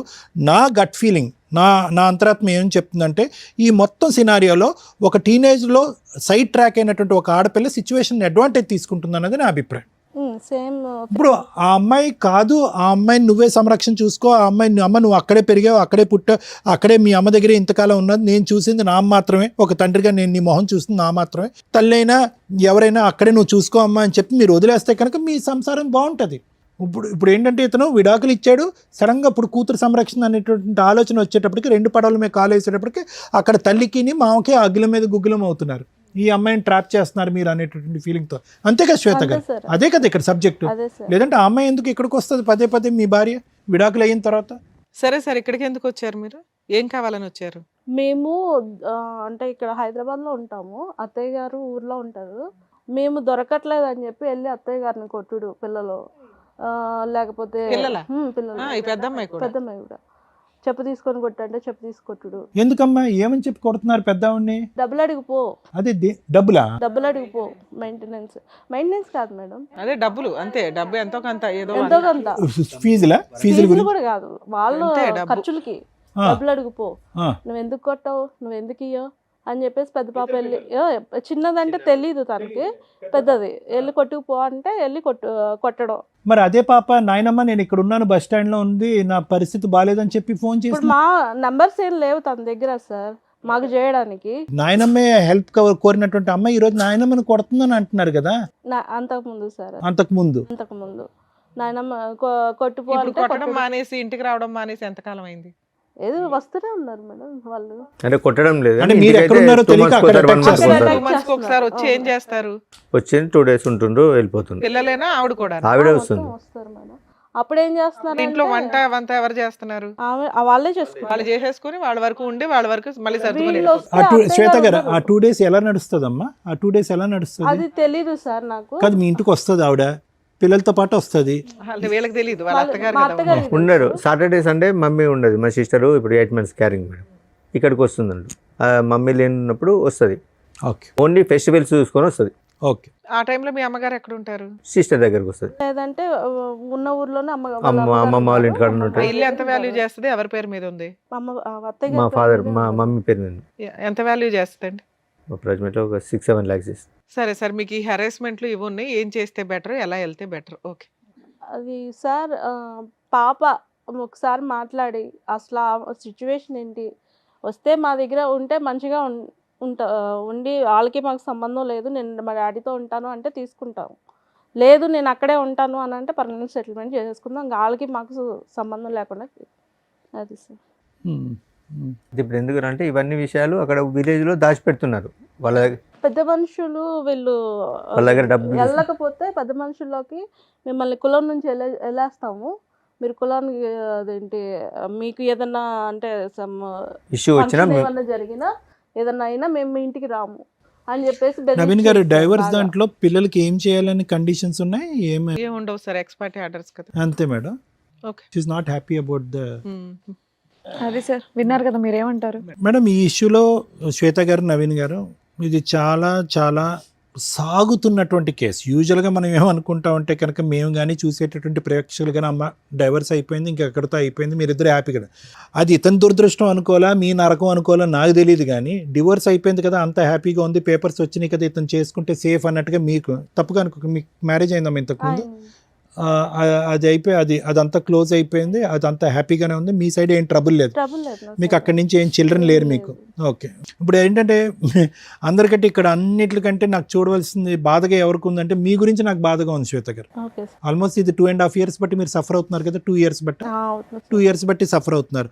అంతా క్లోజ్ అయింది కదా హ్యాపీగా ఉందాం, నాకంటూ ఏ రెస్పాన్సిబిలిటీ లేదు, ఇతనితో కొత్త జీవితం ప్రారంభిద్దాం అంటే కనుక డివోర్స్ అయిపోయినటువంటి పెళ్ళం వచ్చి భార్య వచ్చి ఇప్పటికీ కూడా ఇబ్బంది పెట్టేటటువంటి దురదృష్టకరమైన పరిస్థితి చాలా రేర్గా చూస్తాం. నా వరకు అయితే లాయర్ మేడం చాలా చూస్తుంటారు కానీ చాలా రేర్గా చూస్తాం. అయితే ఇదేంటంటే ఇక్కడ తప్పుగా అనుకోకండి అమ్మ, ఇక్కడ నవీన్ గారిది కూడా తప్పు ఉంది శ్వేత గారు. ఇక్కడ ఏంటంటే కర్ర ఎరగదు పాము చావదు అన్నట్టుగా ఈ దరిద్రంగా ఇంత అంటే ఎంత దరిద్రంగా ఉందంటే ఇది ఒక పక్క నుంచి పిల్లలు నాశనం అయిపోతున్నారు. ఆ అమ్మాయిలు ఇద్దరు కూడా వాళ్ళ మెంటాలిటీ ఏంటి, వాళ్ళ వ్యక్తిత్వాలు ఏంటి, వాళ్ళు చదువుకుంటున్నారా లేదంటే ఆస్తుల గురించి పోరాడుతున్నారా, దండయాత్ర చేస్తున్నారా, నాయనమ్మ ఇంటి మీద దండయాత్ర చేస్తున్నారా, లేదంటే దొరికితే మీ ఇళ్ళ మీద దండయాత్ర చేస్తున్నారా, అక్కడ తల్లి మామయ్యతో చేతులు కలిపి ఈరోజు వాళ్ళ జీవితాలు ఎటుపోతున్నాయి అనేటువంటి గత్తెప్పినటువంటి పరిస్థితిలో వాళ్ళు ఉన్నారు ఈరోజు. ఎందుకు ఈరోజు నవీన్ గారు ఇప్పుడు ఎందుకంటే ఆవిడతో మనం మాట్లాడలేదు, ఆవిడ ఉద్దేశం ఏంటి, ఆవిడ ఎవరితో ఎటువంటి సంబంధం పెట్టుకుంది అనేటటువంటి అంశం ఈరోజు ఇతను చెప్పినటువంటి దాన్ని బట్టి మనం వీ కెనాట్ డిక్లేర్ చేయటం కూడా కాదు. ఆవిడతో మాట్లాడదామని ప్రయత్నం చేసేటప్పటికి ఆవిడ ఫోన్ మాట్లాడటానికి అంగీకరించలేదు. ఇక నవీన్ గారిని ఎందుకు నేను తప్పుపడుతున్నాను అంటే 3 అంశాలు. ఒకటి తాగుడు, ఆవిడకి ఎక్కడో నమ్మకం పోయింది. ఓకే సరే, ఆవిడ వెళ్ళిపోయిన తర్వాత తాగాడా ముందు ఉన్నప్పుడు తాగాడా అనేటటువంటిది ఒకటి, అది చిన్న అంశం వేశారు. ఇప్పుడు మానేశాను కదా ఇప్పుడు ఏం తాగట్లేదని మీరు అంటారు, అది పక్కన పెట్టండి. రెండోది ఏంటంటే బాధ్యత. ఆవిడ ఏంటంటే మొదటి నుంచి ఇతను పని చేయాలి, ఇది చేయాలి, అది చేయాలంది. మూడో అంశం ఏంటంటే కనుక ఈ నాంచుడు ధోరణి ఏదైతే ఉందో ఆవిడ నాంచిందా ఇతను నాంచాడు అనేది కాదు. వీళ్ళిద్దరూ 2008 పెళ్ళయిన తర్వాత 2023లోనో 22లోనో డైవర్స్ వచ్చిందండి. 22లో సార్, 22లో డైవర్స్ వచ్చింది. అదో 2 ఇదో 2 అంటే దగ్గర 14 సంవత్సరాల పాటు వీళ్ళు కొట్టుకుంటూనే ఉన్నారు. పెళ్లి చేసుకుని పట్టుమని 1-2 సంవత్సరాలు కూడా హ్యాపీగా లేరు, కొట్టుకుంటూనే ఉన్నారు. ఒకసారి ఆవిడ కాంప్రమైజ్ అయితే ఒకసారి ఇతను కాంప్రమైజ్ అవుతారు. ఏది ప్యారలల్గా ఇతను చెప్పినప్పుడు ఏది ఆవిడకి 2013-14 నుంచి ప్యారలల్గా ఇంకొక వ్యక్తితో సంబంధం ఉంది అనేటటువంటిది తెలిసినట్టు కూడా ఆవిడ ఇతని లెక్క ప్రకారం చెప్పిన లెక్క ప్రకారం అక్కడ ఒక గర్భం దాలుస్తుంది, ఆ గర్భాన్ని తీసేస్తుంది, ఆ ప్రెగ్నెన్సీ ఆవిడ అబార్ట్ చేసుకుంటుంది. ఇతనితో ఒకసారి సంసారం చేస్తుంది, ఆ ప్రెగ్నెన్సీ తీస్తుంది, మళ్ళీ ఇంకో పాపను కంటుంది. అంటే ఈ కన్ఫ్యూజన్లో ఎక్కడో చోట నవీన్ గారు బలంగా నిలబడి ఇతను ఏంటంటే కనుక ఎక్కడ బహుశా ఆ డబ్బులు ఇవ్వాల్సి వస్తుంది, ఆ మెయింటెనెన్స్ ఇవ్వాల్సి వస్తుంది అనేటటువంటి ఆలోచనతో ఏంటో అతని బ్యాక్గ్రౌండ్లో లీగల్గా ఉండేటటువంటి థాట్ ఏంటో నాకు తెలియదు, కానీ ఎప్పుడూ కూడా అతను నాకు ఈవిడ వద్దు, ఈవిడతో నేను సంసారం చేయను, కాపురం చేయను అనేటటువంటి పరిస్థితి వచ్చుంటే కనుక ఈరోజు ఆ ఆడపిల్లలు పుట్టకుండా అంటే రెండో ఆడపిల్ల పుట్టకుండా అయినా ఉండుండేదమ్మా. ఎందుకంటే వీళ్ళిద్దరి మధ్యన కొద్దో గొప్ప హ్యాపీగా ఉన్న టైంలో పెద్ద ఆడపిల్ల పుట్టేసింది. ఓకే, కానీ వీళ్ళిద్దరి యొక్క డైనమిక్స్ ఎప్పుడు కూడా బ్యాలెన్స్డ్గా లేవు, ఎప్పుడు కూడా బ్యాలెన్స్డ్గా లేవు. ఇతను ఫైనాన్షియల్ రీజన్తోనో ఇంకో బాధ్యత తీసుకుంటుందో లేదంటే పిండి ఆరేస్తుంది డబ్బులు ఇవ్వాల్సిన ఉద్దేశంతో తూతూ మంత్రంగా ఆ అమ్మాయిని మళ్ళీ జీవితంలో పిలుచుకున్నాడు. అనవసరం రెండో బిడ్డ పుట్టింది కదమ్మా. అంటే కేవలం ఆ అమ్మాయి ఇతను చెప్పినటువంటి విధంగా ఏంటంటే ఆ అమ్మాయికి బ్యాలెన్స్ లేదు. ఒక పక్క నుంచి బయట బాయ్ ఫ్రెండ్, ఇంట్లో హస్బెండ్, ఈ హస్బెండ్ కావాలి, బాయ్ ఫ్రెండ్ కావాలి, అతనితో ఒకసారి ఇతనితో ఒకసారి అనేటటువంటి విధంగా ఇతను చెప్పిన మాటలు బట్టి ఆ అమ్మాయితో మనం మాట్లాడలేం. ఇతను ఏంటంటే కనుక ఎక్కడ ఈవిడ్ని వదులుచుకుంటే కనుక ఎక్కడ ఫైనాన్షియల్ బర్డెన్ పడుతుంది, లేదంటే ఎక్కడ కోర్టుల చుట్టూ తిరగాలన్న ఉద్దేశంతో వీళ్ళు స్వార్థంతో ఇంకో బిడ్డను కనేసరిగా ఈరోజు. ఇప్పుడు ఆ ఇద్దరు ఆడపిల్లలే కదా ఇప్పుడు తల్లిని మించినటువంటి సైనికులు అయ్యారు. ఆ తల్లి చేసేటటువంటి యుద్ధకాండ దహనకాండ కంటే వాళ్ళిద్దరూ దాడి చేస్తున్నారుగా, నాయనమ్మ మీద పెట్టి కొట్లాడుతున్నారు కదా. అది డబ్బుల గురించా, ఆస్తి గురించా, లేదంటే వాళ్ళకి సరైనటువంటి న్యాయం జరగలేదు అనే ఉద్దేశంతోనే వాళ్ళు అటాక్ చేస్తున్నారు. ఈరోజు వాట్ ఎవర్ ద డైవర్స్ ఏదైతే ఉందో, ఎక్స్పార్టీ డైవర్స్ వచ్చిందో అందులో ఉండేటటువంటి కండిషన్తో మేమిద్దరం భార్యాభర్తలుగా విడిపోయామనే కానీ ఇతని పిల్లలకి ఎటువంటి న్యాయం చేయట్లేదు అనేటటువంటి ఉద్దేశంతో ఆ తల్లి వాళ్ళని ఉసుగొలుపుతుంది. వాళ్ళు న్యాయపరమైనటువంటి విధంగానే ముందుకు వస్తున్నారు. మాకేంటి మీకేంటి, మాకేంటి, మా పోషణ ఏంటి, మా ఆలోచన ఏంటి, మా భవిష్యత్తు ఏంటి, మా పెళ్ళి ఏంటి అనేటటువంటి ఆ విషయం గురించి లెక్క తేల్చుకోవాలి కానీ నవీన్ గారు. అవునండి. ఇక్కడ ఏంటి ఆవిడ వచ్చి ఇక్కడ ఏంటి నాకు నువ్వు భర్తగా కావాలి, డైవర్స్ మాట పక్కన పెట్టు, నేనే నీతో కాపురం చేస్తాను, నువ్వు సెకండ్ భార్యగా నువ్వెవరు అనే మాట ఆవిడ అన్నట్లే. ఇప్పుడు వచ్చేటటువంటి అంశం మనకు తెలియనటువంటి సీక్రెట్ ఏదన్నా ఉంది అంటే కనుక ఆ పిల్లల భవిష్యత్తు దృష్ట్యా ఏం న్యాయం చేశారు అలాంటప్పుడు పిల్లల్ని కనకూడదు. అది ఇక్కడ వచ్చేటటువంటి లైవ్లో ఉండేటటువంటి గొడవ. అది ఈ మధ్యలో ఏమవుతుందంటే ఓకే ఇవన్నీ లీగల్ పరమైనటువంటి అంశాలు, నాకు ఉన్నటువంటి పరిజ్ఞానం ఆ మాత్రమే, ఆ అంశం నేను పక్కన పెడతాను. కానీ ఇక్కడ తేల్చుకోవాల్సిన ప్రేక్షకులకు ప్రత్యేకంగా చెప్పేటటువంటిది అంశం ఏంటంటే భార్యాభర్తల మధ్యన మీ ఇద్దరి మధ్యన ఏమైనా డిఫరెన్సెస్ ఉంటే ఐదర్ మీడియేషన్ కానీ లేదంటే కౌన్సిలింగ్ ద్వారా కలిసే అన్నటువంటి ప్రయత్నం చేయండి, లేదంటే లీగల్ పరమైనటువంటి స్టెప్స్ తీసుకుని విడిపోవటానికైనా ప్రయత్నం చేయండి. ఏదైనా కూడా త్వరగా జరగాలి. ఆ న్యాయం కలిసి ఉండేటటువంటి న్యాయం అయినా త్వరగా జరగాలి, లేదంటే విడిపోయేటటువంటి న్యాయం అయినా జరగాలి. ఎందుకంటే ఇందులో ప్రత్యేకంగా ఈ యుద్ధంలో పిల్లలు పావులు అవుతారు, ఫైనల్గా పిచ్చి వాళ్ళు అవుతారు. ఇప్పుడు చూడండి ఆ పిల్లలు, పెద్ద అమ్మాయి ఖచ్చితంగా నేను చెప్తున్నాను ఆ అమ్మాయి మానసికపరమైనటువంటి స్టెబిలిటీ మీద ఒక క్వశ్చన్ మార్క్ ఉంది, చదువు సంధ్యల మీద ఎటువంటి దృష్టి పడుతుంది అనేటటువంటి అంశం మీద ఒక క్వశ్చన్ మార్క్ ఉంది, వ్యక్తిత్వం ఏం మారిపోతుంది అనేటటువంటి దాని మీద క్వశ్చన్ మార్క్ అవుతుంది. ఎందుకంటే ఉదయం లేచిన దగ్గర నుంచి సాయంత్రం వాళ్ళకి ఫుల్ టైం ఎజెండా ఏదన్నా ఉంది అంటే తండ్రి ఎక్కడ ఉన్నాడు, ఆ అమ్మాయి పెళ్లి చేసుకున్న శ్వేత ఎక్కడుంది, వాళ్ళిద్దరు దొరుకుతారా, లేదంటే వాళ్ళు దొరకనప్పుడు ఆ ఇంటి మీద దాడి చేద్దాం, మాకేం రావాల్సినటువంటిది కరెక్టే, వాళ్ళు ఫైట్ చేసేటటువంటిది బహుశా వాళ్ళ ఆడపిల్లలు ఫైట్ చేసేటటువంటి దాంట్లో న్యాయం ఉందండి. ఎందుకంటే మీరిద్దరు సుఖ సంతోషాలని సింపుల్గా డైవర్స్ వచ్చేసింది, మీరిద్దరు హ్యాపీగా ఉన్నారు, రేపో మాపో మీకు ఒక పిల్లో పుడుతుంది, మా పరిస్థితి ఏంటి అనేటటువంటి అభద్రత గురించి మాట్లాడుతున్నారు ఆ పిల్లలు. దానివల్ల వాళ్ళు మానసికంగా డిజాస్టర్ అయిపోతున్నారు. దాంతోపాటు ఏంటంటే వాళ్ళ అమ్మ ఒక పక్క నుంచి, వాళ్ళ మావయ్య ఒక పక్క నుంచి, వాళ్ళిద్దరు బ్రెయిన్లో ఫీడింగ్ ఇచ్చేటప్పటికి ఇద్దరు ఆడపిల్లల యొక్క మానసిక పరిస్థితి కంప్లీట్గా ఇంబ్యాలెన్స్ అయింది. సో నా వరకు ఏంటంటే ఎవరైనా కూడా దయచేసి పిల్లల మీద ఇటువంటి ప్రభావం పడేంత వరకే యాజ్ ఇట్ ఈస్ టీనేజ్లో ఉండేటటువంటి ఆడపిల్లలైనా అబ్బాయిలైనా వాళ్ళ యొక్క ఎడ్రినర్జిక్ రెస్పాన్స్ వల్ల వాళ్ళు కొద్దిగా హైపర్గానే ఉంటారు, అడ్వెంచరస్గానే ఉంటారు, ఛాలెంజింగ్గానే ఉంటారు, స్టబర్న్గా ఉంటారు, మొండిగా. ఇవన్నీ కూడా హార్మోన్ పరమైనటువంటి మార్పు. కానీ అది 30% అయితే కనుక ఇటువంటి మానసిక పరిస్థితి క్రియేట్ చేసేటటువంటి తల్లిదండ్రులు మన స్వార్థపూరితమైనటువంటి ఆలోచనల గురించి ఈరోజు అమ్మాయి ఖచ్చితంగా డబుల్ గేమ్ ఆడట్లే. పెద్ద అమ్మాయి ఇంట్లో వాళ్ళ అమ్మ నాన్న గర్జించినప్పుడు, లేదంటే వాళ్ళ అమ్మని మామయ్య గర్జించినప్పుడు ఒక విధంగా. సో నేను అనేది అంటే అది ఒక అంశం అండి నేను ప్రత్యేకంగా చెప్పేది. రెండోది ఏంటంటే ఇప్పటికీ కూడా నాకు తెలిసినటువంటి కొద్దిపాటి పరిజ్ఞానంతో నవీన్ గారు ఈరోజు ఖచ్చితంగా మీరు అనుకుంటే కనుక ఇది ఈజీగా తేల్చుకోవచ్చు, ఇది పెద్ద కష్టం కాదు. మీరు కూడా ధైర్యంగా వెళ్ళి పోలీస్ స్టేషన్లో అనవసరంగా డైవర్స్ అయిపోయిన తర్వాత మా భార్య వచ్చి మా మీద హెరాస్ చేస్తుంది, పిల్లల ద్వారా మా మీద దాడి చేపిస్తుంది అనేటటువంటి విధంగా మీరు పోలీస్ స్టేషన్లో కేసు పెడితే కనుక ఇది ఎక్కడో చోట గీత గీయచ్చు. కానీ మీకున్న భయం ఏంటంటే బహుశా ఇక్కడ ఏంటంటే ఎంతో కొంత లెక్క చెప్పో ఫైనాన్షియల్గా వాళ్ళకి ఒక అడ్వాంటేజ్ ఇచ్చో, లేదంటే ఒక భవిష్యత్తు పరమైనటువంటి ఒక గ్యారంటీ ఇచ్చో మీరు బయటపడాలి. దానికి మీరు మెంటల్గా ప్రిపేర్ అవ్వలేదు. పెద్ద పాప పాడైపోతుంది, అక్కడ హెరాస్మెంట్ గురవుతుంది, వాళ్ళ అమ్మ దారిలో నడుస్తుంది కాబట్టి నేను పెద్ద పాప మీద జాలి చూపెడుతున్నానంటే కన్న కూతురు కాబట్టి మీకు ఆ ఫీలింగ్ ఉంటుంది. కానీ అది ఇక్కడ ప్రయారిటీగా మాట్లాడవలసినటువంటి అంశం కాదు, అది మనస్ఫూర్తిగా మీ ఆలోచన కూడా కాదు. ఎక్కడ పిల్లలకి లెక్క చెప్పాలో, ఏ విధంగా వాళ్ళ భవిష్యత్తును నిలబెట్టాలో, ఏ విధంగా బాధ్యత తీసుకోవాలో, ఏ విధంగా పెళ్ళిళ్ళు చేయాలో, ఏ విధంగా వాళ్ళిద్దరికి ఒక ఫైనాన్షియల్ స్టెబిలిటీ ఇవ్వాలో అనేటటువంటి ఈ ఎజెండాను చూసి బహుశా మీరు ఆ హెరాస్మెంట్కి ఒక పక్క నుంచి మీరు దాసోహం అంటున్నారే కానీ ఆ బ్యాలెన్స్, ఆ లెక్క అనేటటువంటిది తేల్చుకోవటానికి మీరు ఇష్టపడండి. మీరు ఎప్పుడైతే కనుక ఆ లెక్క అనేటటువంటి తేల్చుకుంటారో ఈ కాన్స్టెంట్గా మీ భార్య దగ్గర నుంచి కానీ, మీ కూతురుల దగ్గర నుంచి కానీ, మీకు కానీ, మీ అమ్మగారి మీద కానీ జరిగేటటువంటి హెరాస్మెంట్కి ఫుల్ స్టాప్ చెప్పలేరు అనేటటువంటిది నా అభిప్రాయం. Thank you sir. Madam sir ఇప్పుడు ఏమైనా కేసులు పెండింగ్ ఉన్నాయా? ప్రజెంట్ ఏం లేవు.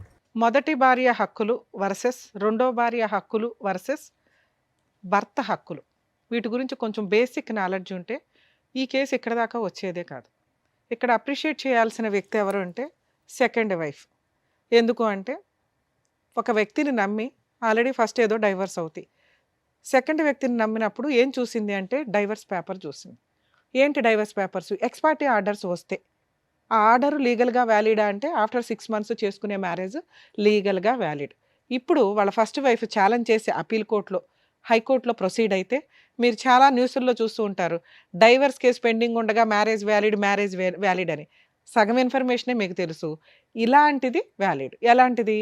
అతను ఎక్స్-పార్టీ ఆర్డర్సో ఏదో తెచ్చుకున్నాక 6 మంత్స్ దాటిపోయినాక వాళ్ళు డైవర్స్ కేసు హైకోర్టులో అప్పీల్‌కి వేసుకున్నప్పుడు, ఈ మ్యారేజ్ డిలే లేతే లోయర్ కోర్ట్‌లోనే రీఓపెన్ చేసినప్పుడు డిలే అయిపోయింది. లిమిటేషన్ అయిపోయింది. లిమిటేషన్ తర్వాత చేసుకునే మ్యారేజ్ లీగల్‌గా వ్యాలిడ్.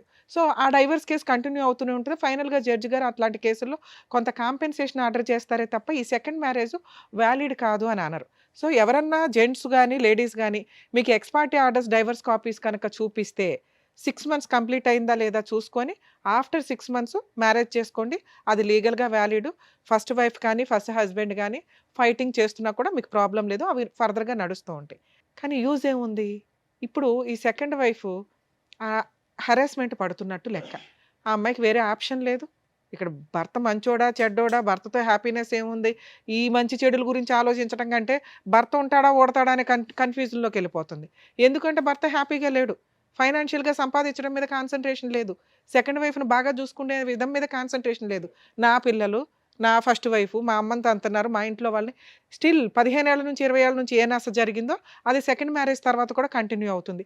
ఒకవేళ ఎవరైనా అమ్మాయి గాని అబ్బాయిలకి పెద్ద ప్రాబ్లమ్ ఉండదులెండి. ఎందుకంటే అమ్మాయిలు అన్నీ కట్ చేసుకునే వస్తారు ప్రాపర్‌గా. అబ్బాయిల్ని ఎవరన్నా చేసుకుంటుంటే ఈవిడలాగా సఫర్ అవ్వకండి. ఫస్ట్ వైఫ్ తోటి లీగల్‌గా మిగతా లిటిగేషన్స్ అన్నీ క్లియర్ అవుతున్నాయా లేదా? ఇన్ కేస్ అవ్వకపోతే మీరు బాండ్ పేపర్సో, సేఫ్టీగా ఏదైనా ప్రాపర్టీసో రాయించుకోండి. మళ్ళీ మీ వైఫో, మీ పిల్లలో వస్తే పేగుబంధం ఎట్లాగో ఇప్పుడు ఈయనలాగా బాధపడుతూ ఉంటారు. ఆ నస మేము పడుతూ ఉండలేం కదా! మమ్మల్ని ఎందుకు విలన్‌గా చూపించటం. మీ అవసరం వాళ్ళకుంది, ఆళ్ళ అవసరం మీకుంది. సో, కాబట్టి మీకేం తక్కువైనట్టు కాదు. సెకండ్ వైఫ్ వచ్చినాక ఆ పిల్లలు రావడం, రాకపోవడం అనేది మీరు ముందుగా మాట్లాడుకుంటే ఈవిడ పడే మానసిక క్షోభ బయటికి చెప్పకుండా. పాపం ఆవిడ ఒక్క మాట మాట్లాడట్ల. అలాంటి క్షోభ పడకుండా ఉంటారు.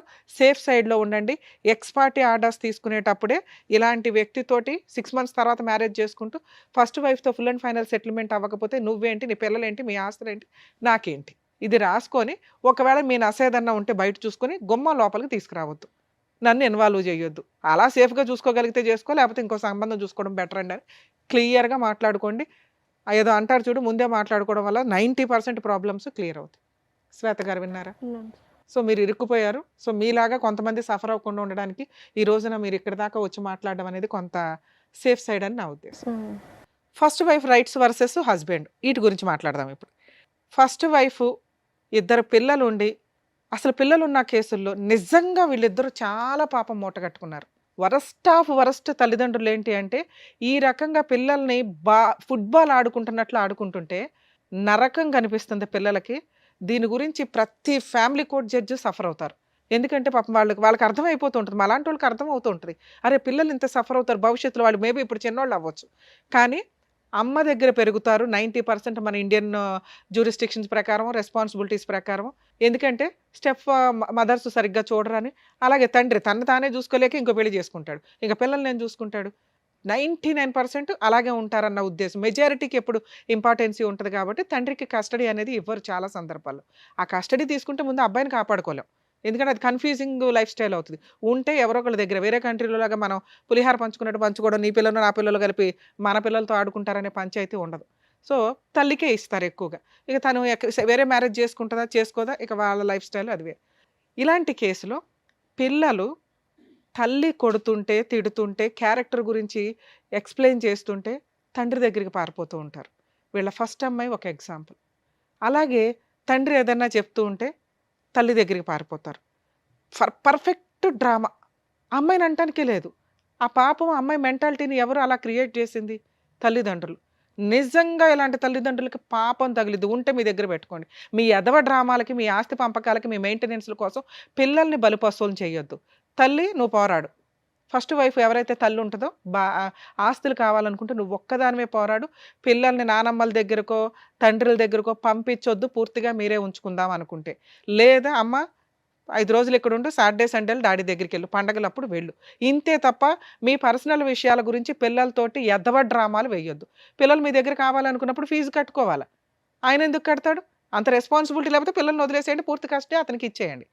ఇది లేకుండా డ్రామాలు ఆడకండి. ఇక ఈ కేసులో worst of worst husband, worst of worst father అని నా ఉద్దేశం. ఎందుకు మేడం అంత దారుణంగా మాట్లాడారు? పాపం అతను మంచిగానే ఉన్నాడుగా. బయటకే మంచి. అతని మెంటాలిటీ కరెక్ట్ కాదు. ఇలా ఉన్న వాళ్ళకి ఈ నస జీవితకాలం కంటిన్యూ అవుతుంది. ఎందుకు అంటే ఆయన ఎక్కడా కూడా ఒక ప్రాబ్లంకి పునిస్టాప్ పెట్టట్ల. వరస్ట్ కొడుకు కూడా ఇంకా దారుణం ఏంటంటే ఎందుకు ఇప్పుడు ఆయనతోటే మాట్లాడి తెలుసుకుందాం. మీలాంటి వాళ్ళని ఈ మధ్య కోర్టుల్లో చూస్తున్నాం. భార్యకి మెయింటెనెన్స్ కట్టొద్దు. నేను ఆ విషయానికి 100% సపోర్ట్ చేస్తాను. ఎందుకంటే మీ ఇద్దరు గట్టిగా 10 రోజులు కాపురాలు చేస్తారు, బయటికి వెళ్ళిపోయి మెయింటెనెన్స్లని జెంట్స్ని జలగల్లాగా పీక్కు తింటున్న మహిళలు బోలమంది ఉన్నారు. వాళ్ళు నా దృష్టిలో నేను చాలా ఇబ్బందిగా అనుకుంటాను. ఆ మాట అనటం బాగుండదు. కానీ జాబులు చేసుకోవాలా, ఇండివిజువల్గా బతకాలా, కుదిరితే ఫుల్ అండ్ ఫైనల్ సెటిల్మెంట్ చేసుకోవాలా, లేదా భర్తతో కలిసి సర్దుకుపోవాలా. భర్త ఎందుకు పోషించాలి? నువ్వు కూడా పోషించవచ్చు. చదువుకుంటున్నావు, జాబులు చేస్తున్నావు, కుటుంబాన్ని లేడీస్ కూడా పోషించవచ్చు అనేది నా ఉద్దేశం. ఎప్పుడు మంచి భర్త అయితే. మీరు ఎక్కడ మంచి భర్త? ఏమయ్యా నీ శాలరీ ఎంత అంటే, మేడం మా ఆవిడకి అక్రమ సంబంధం ఉంది అందుకే సరిగ్గా చేయలే. సరే అక్రమ సంబంధం వదిలేయచ్చు కదండి, బాబు పిల్లలు ఉన్నారు కావాలి. ఎప్పుడైతే అక్రమ సంబంధం ఉంది అన్నావో ఆవిడొద్దు మనకి. ఎందుకంటే అలాంటి క్యారెక్టర్లెస్ అనే అమ్మాయిని ఇంట్లోకి తెచ్చి నువ్వు ఏ రకంగా పడుకుంటావు, ఏ రకంగా ఇంకో పిల్లని కంటావు? నీ క్యారెక్టరే లేదు కదా. అంటే మీకు అవసరం కేసులు వేస్తే కోర్టుల చుట్టూ తిరగాల, ఏదో రకంగా అబద్ధం చెప్పి ఇంట్లోకి తెచ్చుకొని 4 రోజులు వాడేసుకొని మళ్ళీ కేసులన్నీ క్లోజ్ చేసుకున్నా మళ్ళీ పోటాడుకుందాం ఫ్రెష్గా. 2, భార్యకి మెయింటెనెన్స్ ఇవ్వకపోతే అది మీ హక్కు, నేనేం మాట్లాడను. మీకు పుట్టిన పిల్లలకి మీరు మెయింటెనెన్స్ ఇవ్వకుండా బాబ్బా జైలుకి వెళ్ళి వచ్చేసారు. ఎందుకు వదిలేయాలి మిమ్మల్ని? వాళ్ళు చేస్తున్నది 100% కరెక్ట్. మీ ఫస్ట్ వైఫ్ చేస్తున్నది 100% కరెక్ట్, వాళ్ళ బ్రదర్ చేస్తున్నది 100% కరెక్ట్. అప్పనంగా ఒక అమ్మాయిని పెళ్లి చేసుకొని ఆవిడ క్యారెక్టర్ అసాసినేషన్ చేసేసి మళ్ళీ దానికి ఒక ఎవిడెన్స్గా కూతుర్ని పెట్టుకొని ఇక ఈరోజు కూతురు పరువు కూడా తీసేశారు. ఇక్కడికి వచ్చి వాళ్ళకి ₹1 ఇవ్వకుండా, మేడం బాగా నస్తుందండి, మమ్మల్ని చంపేస్తున్నారు, మా అమ్మని మీరు మీలాంటి కొడుకు ఉండడం వల్ల మీ అమ్మ తన్నులుతుంది. మనవరాల చేతుల్లోనూ, కోడల చేతుల్లోనూ, వాళ్ళ బ్రదర్ చేతుల్లోనూ పోలీస్ స్టేషన్లకు తిరుగుతున్నారు, నర్రకం పడుతున్నారు. వీటన్నిటికీ రీజన్ ఏంటో తెలుసా? మీ బిహేవియర్. మీరు ఒక ఇంటర్ చదివో బయటకు వచ్చిన పిల్లలు కూడా ఈ రోజున 15,000 అన్న మాట నేను వినట్ల. కనీసం 20-25కి వచ్చేసరికి వాళ్ళు ఆటోమేటిక్గా 30లు 40లు సంపాదిస్తున్న సొసైటీలో మనం ఉన్నాం. మీరు స్టిల్ ఇప్పటికీ 15,000 అని చెప్తున్నారు తెలుసా? 18 మేడం. 18 చూసారా? 3,000 మీకు చాలా. ఆఫ్టర్ ఆల్ సార్ ఈరోజు మనం ఒక చోట నుంచి ఇంకో చోటకి వెళ్తే 3,000 ఈజీగా అయిపోతాయి. అలాంటి 18,000 మీరు ఎన్ని రోజుల నుంచి సంపాదిస్తున్నారో నాకు అర్థం కాల. ఈవిడికి చెప్పడానికి ఏదో జాబ్ చేసి ఉంటారు, అదే కంటిన్యూ. కానీ ఇక్కడ మీరు కరెక్ట్గా లేరు కదా, అది క్లియర్ చేసుకోవాలి ఫస్ట్. ఓకే, నన్ను ఎవరో ఒకరికి న్యాయం చేయండి. మిమ్మల్ని నమ్ముకుని ఒక అమ్మాయి వచ్చింది, ఈవిడే మీ లైఫ్. ఇంకా పిల్ల, రెండో పిల్ల, ఫస్ట్ భార్య ఇవి కాదు. ఈవిడికి ఫస్ట్ అమ్మాయికి నేను న్యాయం చేయాలా, రమ్య గారు చెప్తున్నారు. పిల్లలకి న్యాయం చేయాలా, రమ్య గారు చెప్తున్నారు. కన్న తల్లికి న్యాయం చేయాలా, రమ్య గారు చెప్తున్నారు. నన్ను నమ్ముకొని ఇంకో అమ్మాయి వచ్చింది, ఆవిడకన్నా న్యాయం చేద్దాం, ఇక్కడ నుంచి కొత్త లైఫ్ స్టార్ట్ చేద్దాం అని అనుకుంటే ఇంకోసారి ఇట్లాంటి స్టేజ్ మీద కూర్చోకండి. ఏం చేయాలి మరి? ఈ అమ్మాయిని కాపాడాలంటే వాళ్ళకి న్యాయం చేయాలి. ఈ అమ్మాయికి న్యాయం చేయాలంటే ఏం చేయాలి? వాళ్ళకి న్యాయం చేయాలి. మీ అమ్మకి న్యాయం చేయాలంటే ఏం చేయాలి? వాళ్ళకి న్యాయం చేయాలి. ఏమి న్యాయం చేయాలి? ఉన్నది ఒక 6 లక్షల ఇల్లు, అది మీ అమ్మగారిది. ఉన్నది ఒక 1/2 ఎకరం, అది 3 వాటాలు. అంటే మీ దగ్గర ఏమీ లేవు పంపకాలు చేయడానికి. మీ అమ్మగారి తదనంతరం మిగిలేదు కూడా 1 లక్షే, ఆ ఇల్లు మీ ముగ్గురు పంచుకుంటే.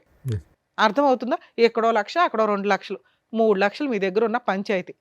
ఆ అమ్మాయికి ఫుల్ అండ్ ఫైనల్ సెటిల్మెంట్ అవ్వకపోతే భూమి బద్దలైనా మీకు ఈ ప్రాబ్లం సాల్వ్ అవ్వదు. పోనీ మీరు అక్కడెక్కడన్నా దాన్ని పునిస్టాప్ పెడుతున్నారా? పెట్టట్లా. ఏ పెద్ద మనుషులు సార్ డైవర్స్ వచ్చిన తర్వాత అమ్మా నువ్వు వెళ్ళి కలుసుండు అనేది ఎందుకన్నారో తెలుసా? ఆ పెద్ద మనుషులు ఆ అమ్మాయికి పిల్లలకి న్యాయం చేయడం కోసం. పిల్లలు ఉన్నారు కాబట్టి మీరు కలిసి ఉండండి అల్లా. పిల్లల్ని రోడ్డు మీద వేసేవరా నువ్వు? ఆ పిల్లలు ఉండడానికి షెల్టర్ కావాలని మీ ఇంట్లోకి పంపించారు అంతే తప్ప వాళ్ళు మీకు అన్యాయం చేయలేదు, ఆ అమ్మాయికి ఏమి న్యాయం చేయలే. కానీ లీగాలిటీ ఒకటి ఉందిగా, వన్స్ డైవర్స్ వచ్చినాక ఫోర్స్ఫుల్గా మీ అమ్మగారి ఇంట్లోకి అంటే అత్తగారి ఇంట్లోకి ఫోర్స్ఫుల్గా వెళ్ళే రైట్స్ ఏ కోడలికి ఉండవు తల్లి. ఈయన మీద ప్రాపర్గా కేసులు వేసుకొని ఉంటే సరిపోయేది. ఎంత తెలివితే అట్లంటే వరస్ట్ ఫాదర్ అని నేను ఎందుకు అన్నానంటే, పిల్లలకి ఇవ్వాల్సిన 2 లక్షలు మీరు అరేంజ్ చేసుకోకుండా 1 మంత్ జైలుకి వెళ్ళారండి. సరే ఆ అమ్మాయికి ఇవ్వాల్సింది ఇవ్వద్దు, పిల్లలకు ఒక 50,000 సర్దుకోవాలిగా. మేడం నేను 50,000 ఇస్తానండి, వాళ్ళు మొత్తం ఏ కోర్టు కూడా మీకున్న 1,50,000 2 లక్షల ఎరియర్స్లో మేడం నేను 2 రోజులు 50,000 కడతాను అంటే ఖచ్చితంగా మీకు టైం ఇస్తారు. సరేనా 50 కట్టండి, 1 వీక్లో కట్టే అంటారు తప్ప ఎన్ని డేట్లు ఇస్తారో తెలుసా? ఎందుకంటే ఆ అమ్మాయికి పిల్లలకి న్యాయం చేయాలి. ఎందుకంటే ఈడెవరో అని అర్థమైపోద్ది వాళ్ళకి. వచ్చినంత వసూలు చేసి పెడదామని జడ్జెస్ డేట్ ఇస్తూనే ఉంటారు. మిమ్మల్ని జైలుకి పంపిస్తే వాళ్ళకి ఏమి రావు. క్లియర్, అక్కడతో క్లియర్. అర్థమవుతుందా? అమ్మ ఇలాంటి కేసుల్లో హస్బెండ్ ఏమి ఇవ్వకపోతే జైలుకి వెళ్తే వెళ్ళనివ్వడు, వాళ్ళకి బుద్ధి వస్తుంది. కానీ అలవాటు అయిపోయింది ఇక్కడ. సో పిల్లలకి మెయింటెనెన్స్ వసూలు చేసుకునే హక్కు మీకు ఉంటుంది. ఈ రకంగా నసగా వెళ్ళటం కరెక్ట్ కాదు. ఎందుకంటే ఇప్పుడు ఈ ఎఫెక్ట్ మీ జీవితం మీద పడింది, ఇతని జీవితం మీద పడింది, పిల్లల మీద పడుతుంది. ఇంకెంత పాపం మూట కట్టుకుంటాం? ఎప్పుడైతే జైలుకి వెళ్ళాడో ఆయన క్యారెక్టర్ అధపాతాళానికి వెళ్ళిపోయింది. పిల్లలకి మెయింటెనెన్స్ ఇవ్వకుండా వెళ్ళిన వ్యక్తి విషయంలో పెద్ద మనుషులు కానీ కోర్టులు కానీ ఏమీ చెయ్యవు. వేస్ట్. ఇంకా అట్లాంటి వాళ్ళు ఉన్నా వేస్ట్ అనుకోండి దయచేసి. పెద్ద మాట మాట్లాడా, మీకు అర్థమైతే బెటర్. కనీసం పిల్లల్ని ఎట్లా ప్రొటెక్ట్ చేసుకోవాలి, పిల్లల్ని ఎట్లా చదివించుకోవాలి. గవర్నమెంట్ చదువులు చాలా ఉన్నాయి తల్లి, చదివించుకోండి. వాళ్ళని ఫుట్బాల్ లాగా ఆడితే రేపొద్దుట ఇవే లక్షణాలు పిల్లకి వస్తాయి. మీలాంటివి తల్లుల దగ్గర పెరిగితే వాళ్ళు ఏం సొసైటీలో ఎలా తండ్రి అంటే ఏంటి, భర్త అంటే ఏంటి, కుటుంబం అంటే ఏంటి తెలియదు. క్రూయల్గా మారిపోతూ ఉంటారు. వాళ్ళకి వాళ్ళు ఏదో చేసుకుంటూ ఉంటారు, సర్వనాశనం అయిపోవాలి డబ్బు కోసం, అంతే. క్యారెక్టర్లే పోతాయి తల్లి, అర్థం చేసుకోండి. మీ పిల్లల కోసం మేము బాధపడుతున్నాం ఇక్కడ. మీ వైఫ్ ఎవరన్నా వినుంటే కనుక, ఫస్ట్ వైఫ్ తల్లి రిక్వెస్ట్ చేస్తున్నాను, ఇక వదిలేయండి ఆయన్ని. జస్ట్ కోర్టులో మెయింటెనెన్స్ కేసు ఒకటి వేసుకోండి. మీరు ఎలాగో ఇంకో పెళ్లి చేసుకోరు, ఆయన మెయింటెనెన్స్ కట్టకుండా అప్పుడప్పుడు జైలుకి వెళ్తూనే ఉంటాడు, వెళ్ళనివ్వండి చాలు. పిల్లల ఫీజులు మీరే కట్టుకోండి, ఎందుకంటే ఆయన కట్టడు. మేము ఈరోజు కట్టమని చెప్పినా కూడా ఆయనకు అర్థం కాదు, ఇక్కడ నుంచి సర్దుకొని వెళ్తాడే తప్ప. అంత పర్ఫెక్ట్ వ్యక్తి. సార్ మీ విషయానికి వస్తే, మమ్మల్ని నమ్ముకొని వచ్చారు కదా, మీకు కాస్త లా అండ్ ఆర్డర్ ఉంటుందిగా, న్యాయం చెప్పాలి, చెప్తాం. మీ అమ్మగారిని ప్రొటెక్ట్ చేసే రైట్స్ మీకు చాలా ఉన్నాయి. మీరు ఎక్కడా కూడా ప్రాపర్ వేలో వెళ్ళట్లా. రూపాయి వదలకూడదు, అందరూ వెళ్ళిపోవాలా, డ్రామాలు ఆడేయాలి. ఇది కరెక్ట్ కాదు. మీరు మారండి ఇప్పటికైనా. ఇక చిన్న వయసులో ఉన్నారు, ఇంకా బోల్డంత లైఫ్ ఉంది, ఒక మంచి అమ్మాయి దొరికింది మీకు. మీరు ఇక్కడ బ్రెయిన్లో ప్యూర్గా అవ్వకపోతే ఇది ఇలాగే కంటిన్యూ అవుతుంటుంది. ఈవిడ ఎంతకాలం భరిస్తారో ఒకసారి ఆలోచించుకోండి. సో ఇప్పుడు పిల్లలకి మిమ్మల్ని ఏదో ఇచ్చే సెటిల్ చేసుకోండి అంటే వాళ్ళ ముగ్గురికి కలిపి మీరు ఆ పెద్ద మనుషుల దగ్గర కూర్చొని, మా ఇంటికి రావద్దు, మా అమ్మ దగ్గరికి రావద్దు, ఫుల్ అండ్ ఫైనల్ సెటిల్మెంట్ ఇదిగోండి, నేను 50,000 ఇవ్వగలను, 1,00,000 ఇవ్వగలను, తీసుకుంటారా, ఇంకా నా ఇంటికి రావద్దు, అగ్రిమెంట్ రాసి పడేసి మెయింటెనెన్స్లో ఏదైనా లోక్ అదాలత్లో పెట్టుకోండి. ఎందుకంటే మీ వైఫ్ని మేము నమ్మలేము. పెద్ద మనుషుల దగ్గర కాదు, కోర్టులో ఏ కేసుల ద్వారా కాదు, legal cell authority Lok Adalat అని ఒకటి ఉంటుంది. మీరు ఎక్కడైతే ఉంటారో అక్కడికి వెళ్ళి మీది అవుట్ ఆఫ్ కోర్టు సెటిల్మెంట్ అయితే అక్కడ కూర్చొని ఫుల్ అండ్ ఫైనల్ సెటిల్మెంట్ చేసుకుని అందులో రాయించుకుంటే భవిష్యత్తులో పిల్లలు కానీ, ఆ అమ్మాయి కానీ, మీ మీద కానీ, మీ ఆస్తుల మీద కానీ ఏ కేసులు వేయడానికి ఉండదు. 1,00,000 మాట్లాడుకుంటారు, 2,00,000 మాట్లాడుకుంటారు, మీ తాహత కొద్ది మాట్లాడితే మీరు సేవ్ అవుతారు, ఈవిడ సేవ్ అవుతుంది. ఇక 2, మేడం వాళ్ళు ఒప్పుకోలేదు, నా తాహత అంతే, నేను 1,00,000 ఇస్తానన్నాను, వాళ్ళు యాక్సెప్ట్ చేయలేదు, వాళ్ళు 50,00,000 అడుగుతున్నారు, నేను ఎక్కడో అప్పు చేసి మా తమ్ముడు వీళ్ళు వాళ్ళు తలా పంచాయతీ పెడితే 2,00,000 అయినాయి, అయినా వాళ్ళు ఒప్పుకోవట్లేదు అంటే మీ అమ్మగారి చేత కోర్టులో మీకు ఒక అడ్వకేట్ని పెట్టుకోండి ఫస్ట్. అడ్వకేట్ ద్వారా మీ అమ్మగారి చేత ఒక డొమెస్టిక్ వైలెన్స్ కేసు కానీ, ఇంజెక్షన్ ఆర్డర్ కానీ, రిస్ట్రైన్ ఆర్డర్ అంటారు, నా సరౌండింగ్కి వీళ్ళు ఎవరు రావద్దు, ఎవరైతే ఫోర్స్ఫుల్గా వస్తున్నారో ఆ వ్యక్తులు రావద్దు అని చెప్పి కోర్టులో కేసు ఫైల్ చేసుకునే రైట్స్ మీ అమ్మగారికి ఉంటే ఆవిడ తరపున మీరు ఒక అడ్వకేట్ని పెట్టి ఒక కంప్లైంట్ వేయించండి. Just restrain order, civil proceedings అది. ఆవిడ ఇంటికి ఇంకెవరు రారు, ఎవరు మీ ఫస్ట్ భార్య, పిల్లలు, ఇలా అడిగే రైట్స్ మీ అమ్మగారికి ఉన్నాయి. ఆవిడ కుటుంబం వేరు, ఆవిడ రక్షణ వేరు, మీరు వేరు. ఓకే, ఇక మీరిద్దరు ఎక్కడైతే సీక్రెట్గా ఉంటారంటున్నారో అది ఉండడం బెటరే. మీరు ఎప్పుడైనా ఓ 2,00,000 ఇచ్చి సెటిల్మెంట్ చేసుకుంటాము, ఓ 5,00,000 ఇచ్చి సెటిల్ చేసుకోగలం, ఓ 10,00,000 ఇచ్చి సెటిల్ చేసుకోగలం అన్నప్పుడు బయటకు వెళ్ళి పెద్ద మనుషులతో మాట్లాడుకోండి. ఇక 2వ ఆప్షన్, మీకు ఏదో ప్రాణహాని ఉంది, టెన్షన్గా ఉంది, మీరు ఏదైనా కంప్లైంట్ వేయొచ్చు. ప్రైవేట్ కంప్లైంట్ అంటారు. ఎందుకంటే మీ దగ్గర అంతకుముందు ప్రాబ్లమ్స్ అయినవి ఉన్నాయి కదా, అవన్నీ కూడా ఎవిడెన్స్లు పెట్టుకొని జస్ట్ ఎప్పుడైనా మీరు బయటకు దొరికేశారు, బయటకు దొరుకుతున్నాం అనిపిస్తే ప్రైవేట్ కంప్లైంట్ ఫైల్ చేయండి, మీకు కూడా ప్రొటెక్షన్ వస్తుంది. మీ మదర్ది వేరే, మీరు ఉండవసరం లేదు, అడ్వకేట్ని పెట్టి వేయించండి. మీ మదర్ తరపున లాయర్ ఫైట్ చేస్తారు, మీ మదర్ కూడా కోర్టులకు వెళ్ళవసరం లేదు. మీ తరపున వచ్చి మీరు అడ్రస్ చెప్పాల్సి వస్తుంది. కాబట్టి మీరు ఇప్పుడు వేసుకుంటారా, తర్వాత వేసుకుంటారా, మీ ఇష్టం. మీరు కూడా ప్రొటెక్షన్ కోసం ప్రైవేట్ కంప్లైంట్ వేసుకోవాలి. మీ ప్రాబ్లం ఎప్పుడు సాల్వ్ అవుతుంది, ఫుల్ అండ్ ఫైనల్ సెటిల్మెంట్ అయిన రోజే సాల్వ్ అవుతుంది. అమ్మ ఫస్ట్ వైఫ్కి చెప్తున్నాను, ఇందాక చెప్పాను క్యారెక్టర్ల గురించి, పిల్లల గురించి. అలాగే మీ క్యారెక్టర్ని ఇక్కడ ఎవ్వరూ ఏం మాట్లాడట్లేదు తల్లి, ఎందుకంటే మీ హస్బెండే మాకు నాకు నచ్చలే. ఎందుకు అంటే ఆయన మీ గురించి చాలా ఎలిగేషన్స్ చెప్పేశాడు. పిల్లలు ఉన్నారు కాబట్టి అవి నిజం కాదని అనుకుందాం, ఎందుకంటే మీ అమ్మాయి మాటలు కూడా మేము నమ్మం. మీ కూతురే వచ్చి చెప్పిందండి, ఆయన దగ్గర ప్రాపర్ ఎవిడెన్స్ లేవు, మీ ఆయనే నమ్మాడు నిన్ను, మా ఆవిడ మంచిదండి అనే నీతో ఇంకోసారి పిల్లలకి అన్నాడు. సో మీ పిల్లలు ఉన్న కేసుల్లో మీ క్యారెక్టర్ని మేము ఇక్కడ ఎవ్వరూ మాట్లాడట్లా. మీరు క్యారెక్టర్ లెస్సా, అబ్బాయితో అక్రమ సంబంధాలు ఉన్నాయా లేదా అని. మీ కూతురు చెప్పింది కూడా మేము నమ్మట్లేదమ్మా, ఎందుకంటే ఆ అమ్మాయి మైనరు, అలాగే ఆ అమ్మాయి చాలా అబద్ధాలు, అక్కడ మాటలు ఇక్కడ, ఇక్కడ మాటలు అక్కడ, ఎంటర్టైన్ అవ్వడం కోసం చెప్తుంది. సో మీ క్యారెక్టర్ని మేము ఇక్కడ ఏమీ మాట్లాడట్లేదు. ఇక 3, పిల్లల మెయింటెనెన్స్ కోసం మీరు ఒక ఎంసీ కేసు ఫైల్ చేసుకోండి. ఆయన దొరికితే జైలుకి వెళ్తూ ఉంటాడు. ఇట్లాంటివి ఆయన్ని జైలుకి పంపించడానికే మీరు చూసుకుంటూ ఉండండి ఆ ఎంసీ ద్వారా, లేదా అప్పుడు ఫుల్ అండ్ ఫైనల్ సెటిల్మెంట్ చేసుకుంటాడు. దయచేసి అత్తగారి దగ్గరికి వెళ్ళకండి అమ్మా, ఎందుకంటే ఆవిడే ముసలావిడ. ఎందుకు ఇవన్నీ ఇప్పటికే బోళ్ళంత ఏమో చేస్తే ఇవన్నీ కష్టాలు వస్తున్నట్టు లెక్క, అవి పిల్లలకి ఇబ్బంది కూడా అవుతున్నాయి. ఇది నా personal request madam. Thank you madam. So అదండి, సో మేడం చెప్పింది మీకు క్లియర్గా అర్థమైంది అనుకుంటాను. సో చెప్పినట్టుగా చేయండి అండ్ మీరు కూడా జాగ్రత్త. Thank you. Thank you. So thank you so much sir. Thank you so much madam. Naveen Kumar గారు ఆయన సమస్య చెప్పుకోవడానికి వచ్చారు. ఏం చేస్తే బాగుంటుందని చెప్పినందుకు థ్యాంక్ యూ సో మచ్. మరో కథతో మళ్ళీ కలుద్దాం.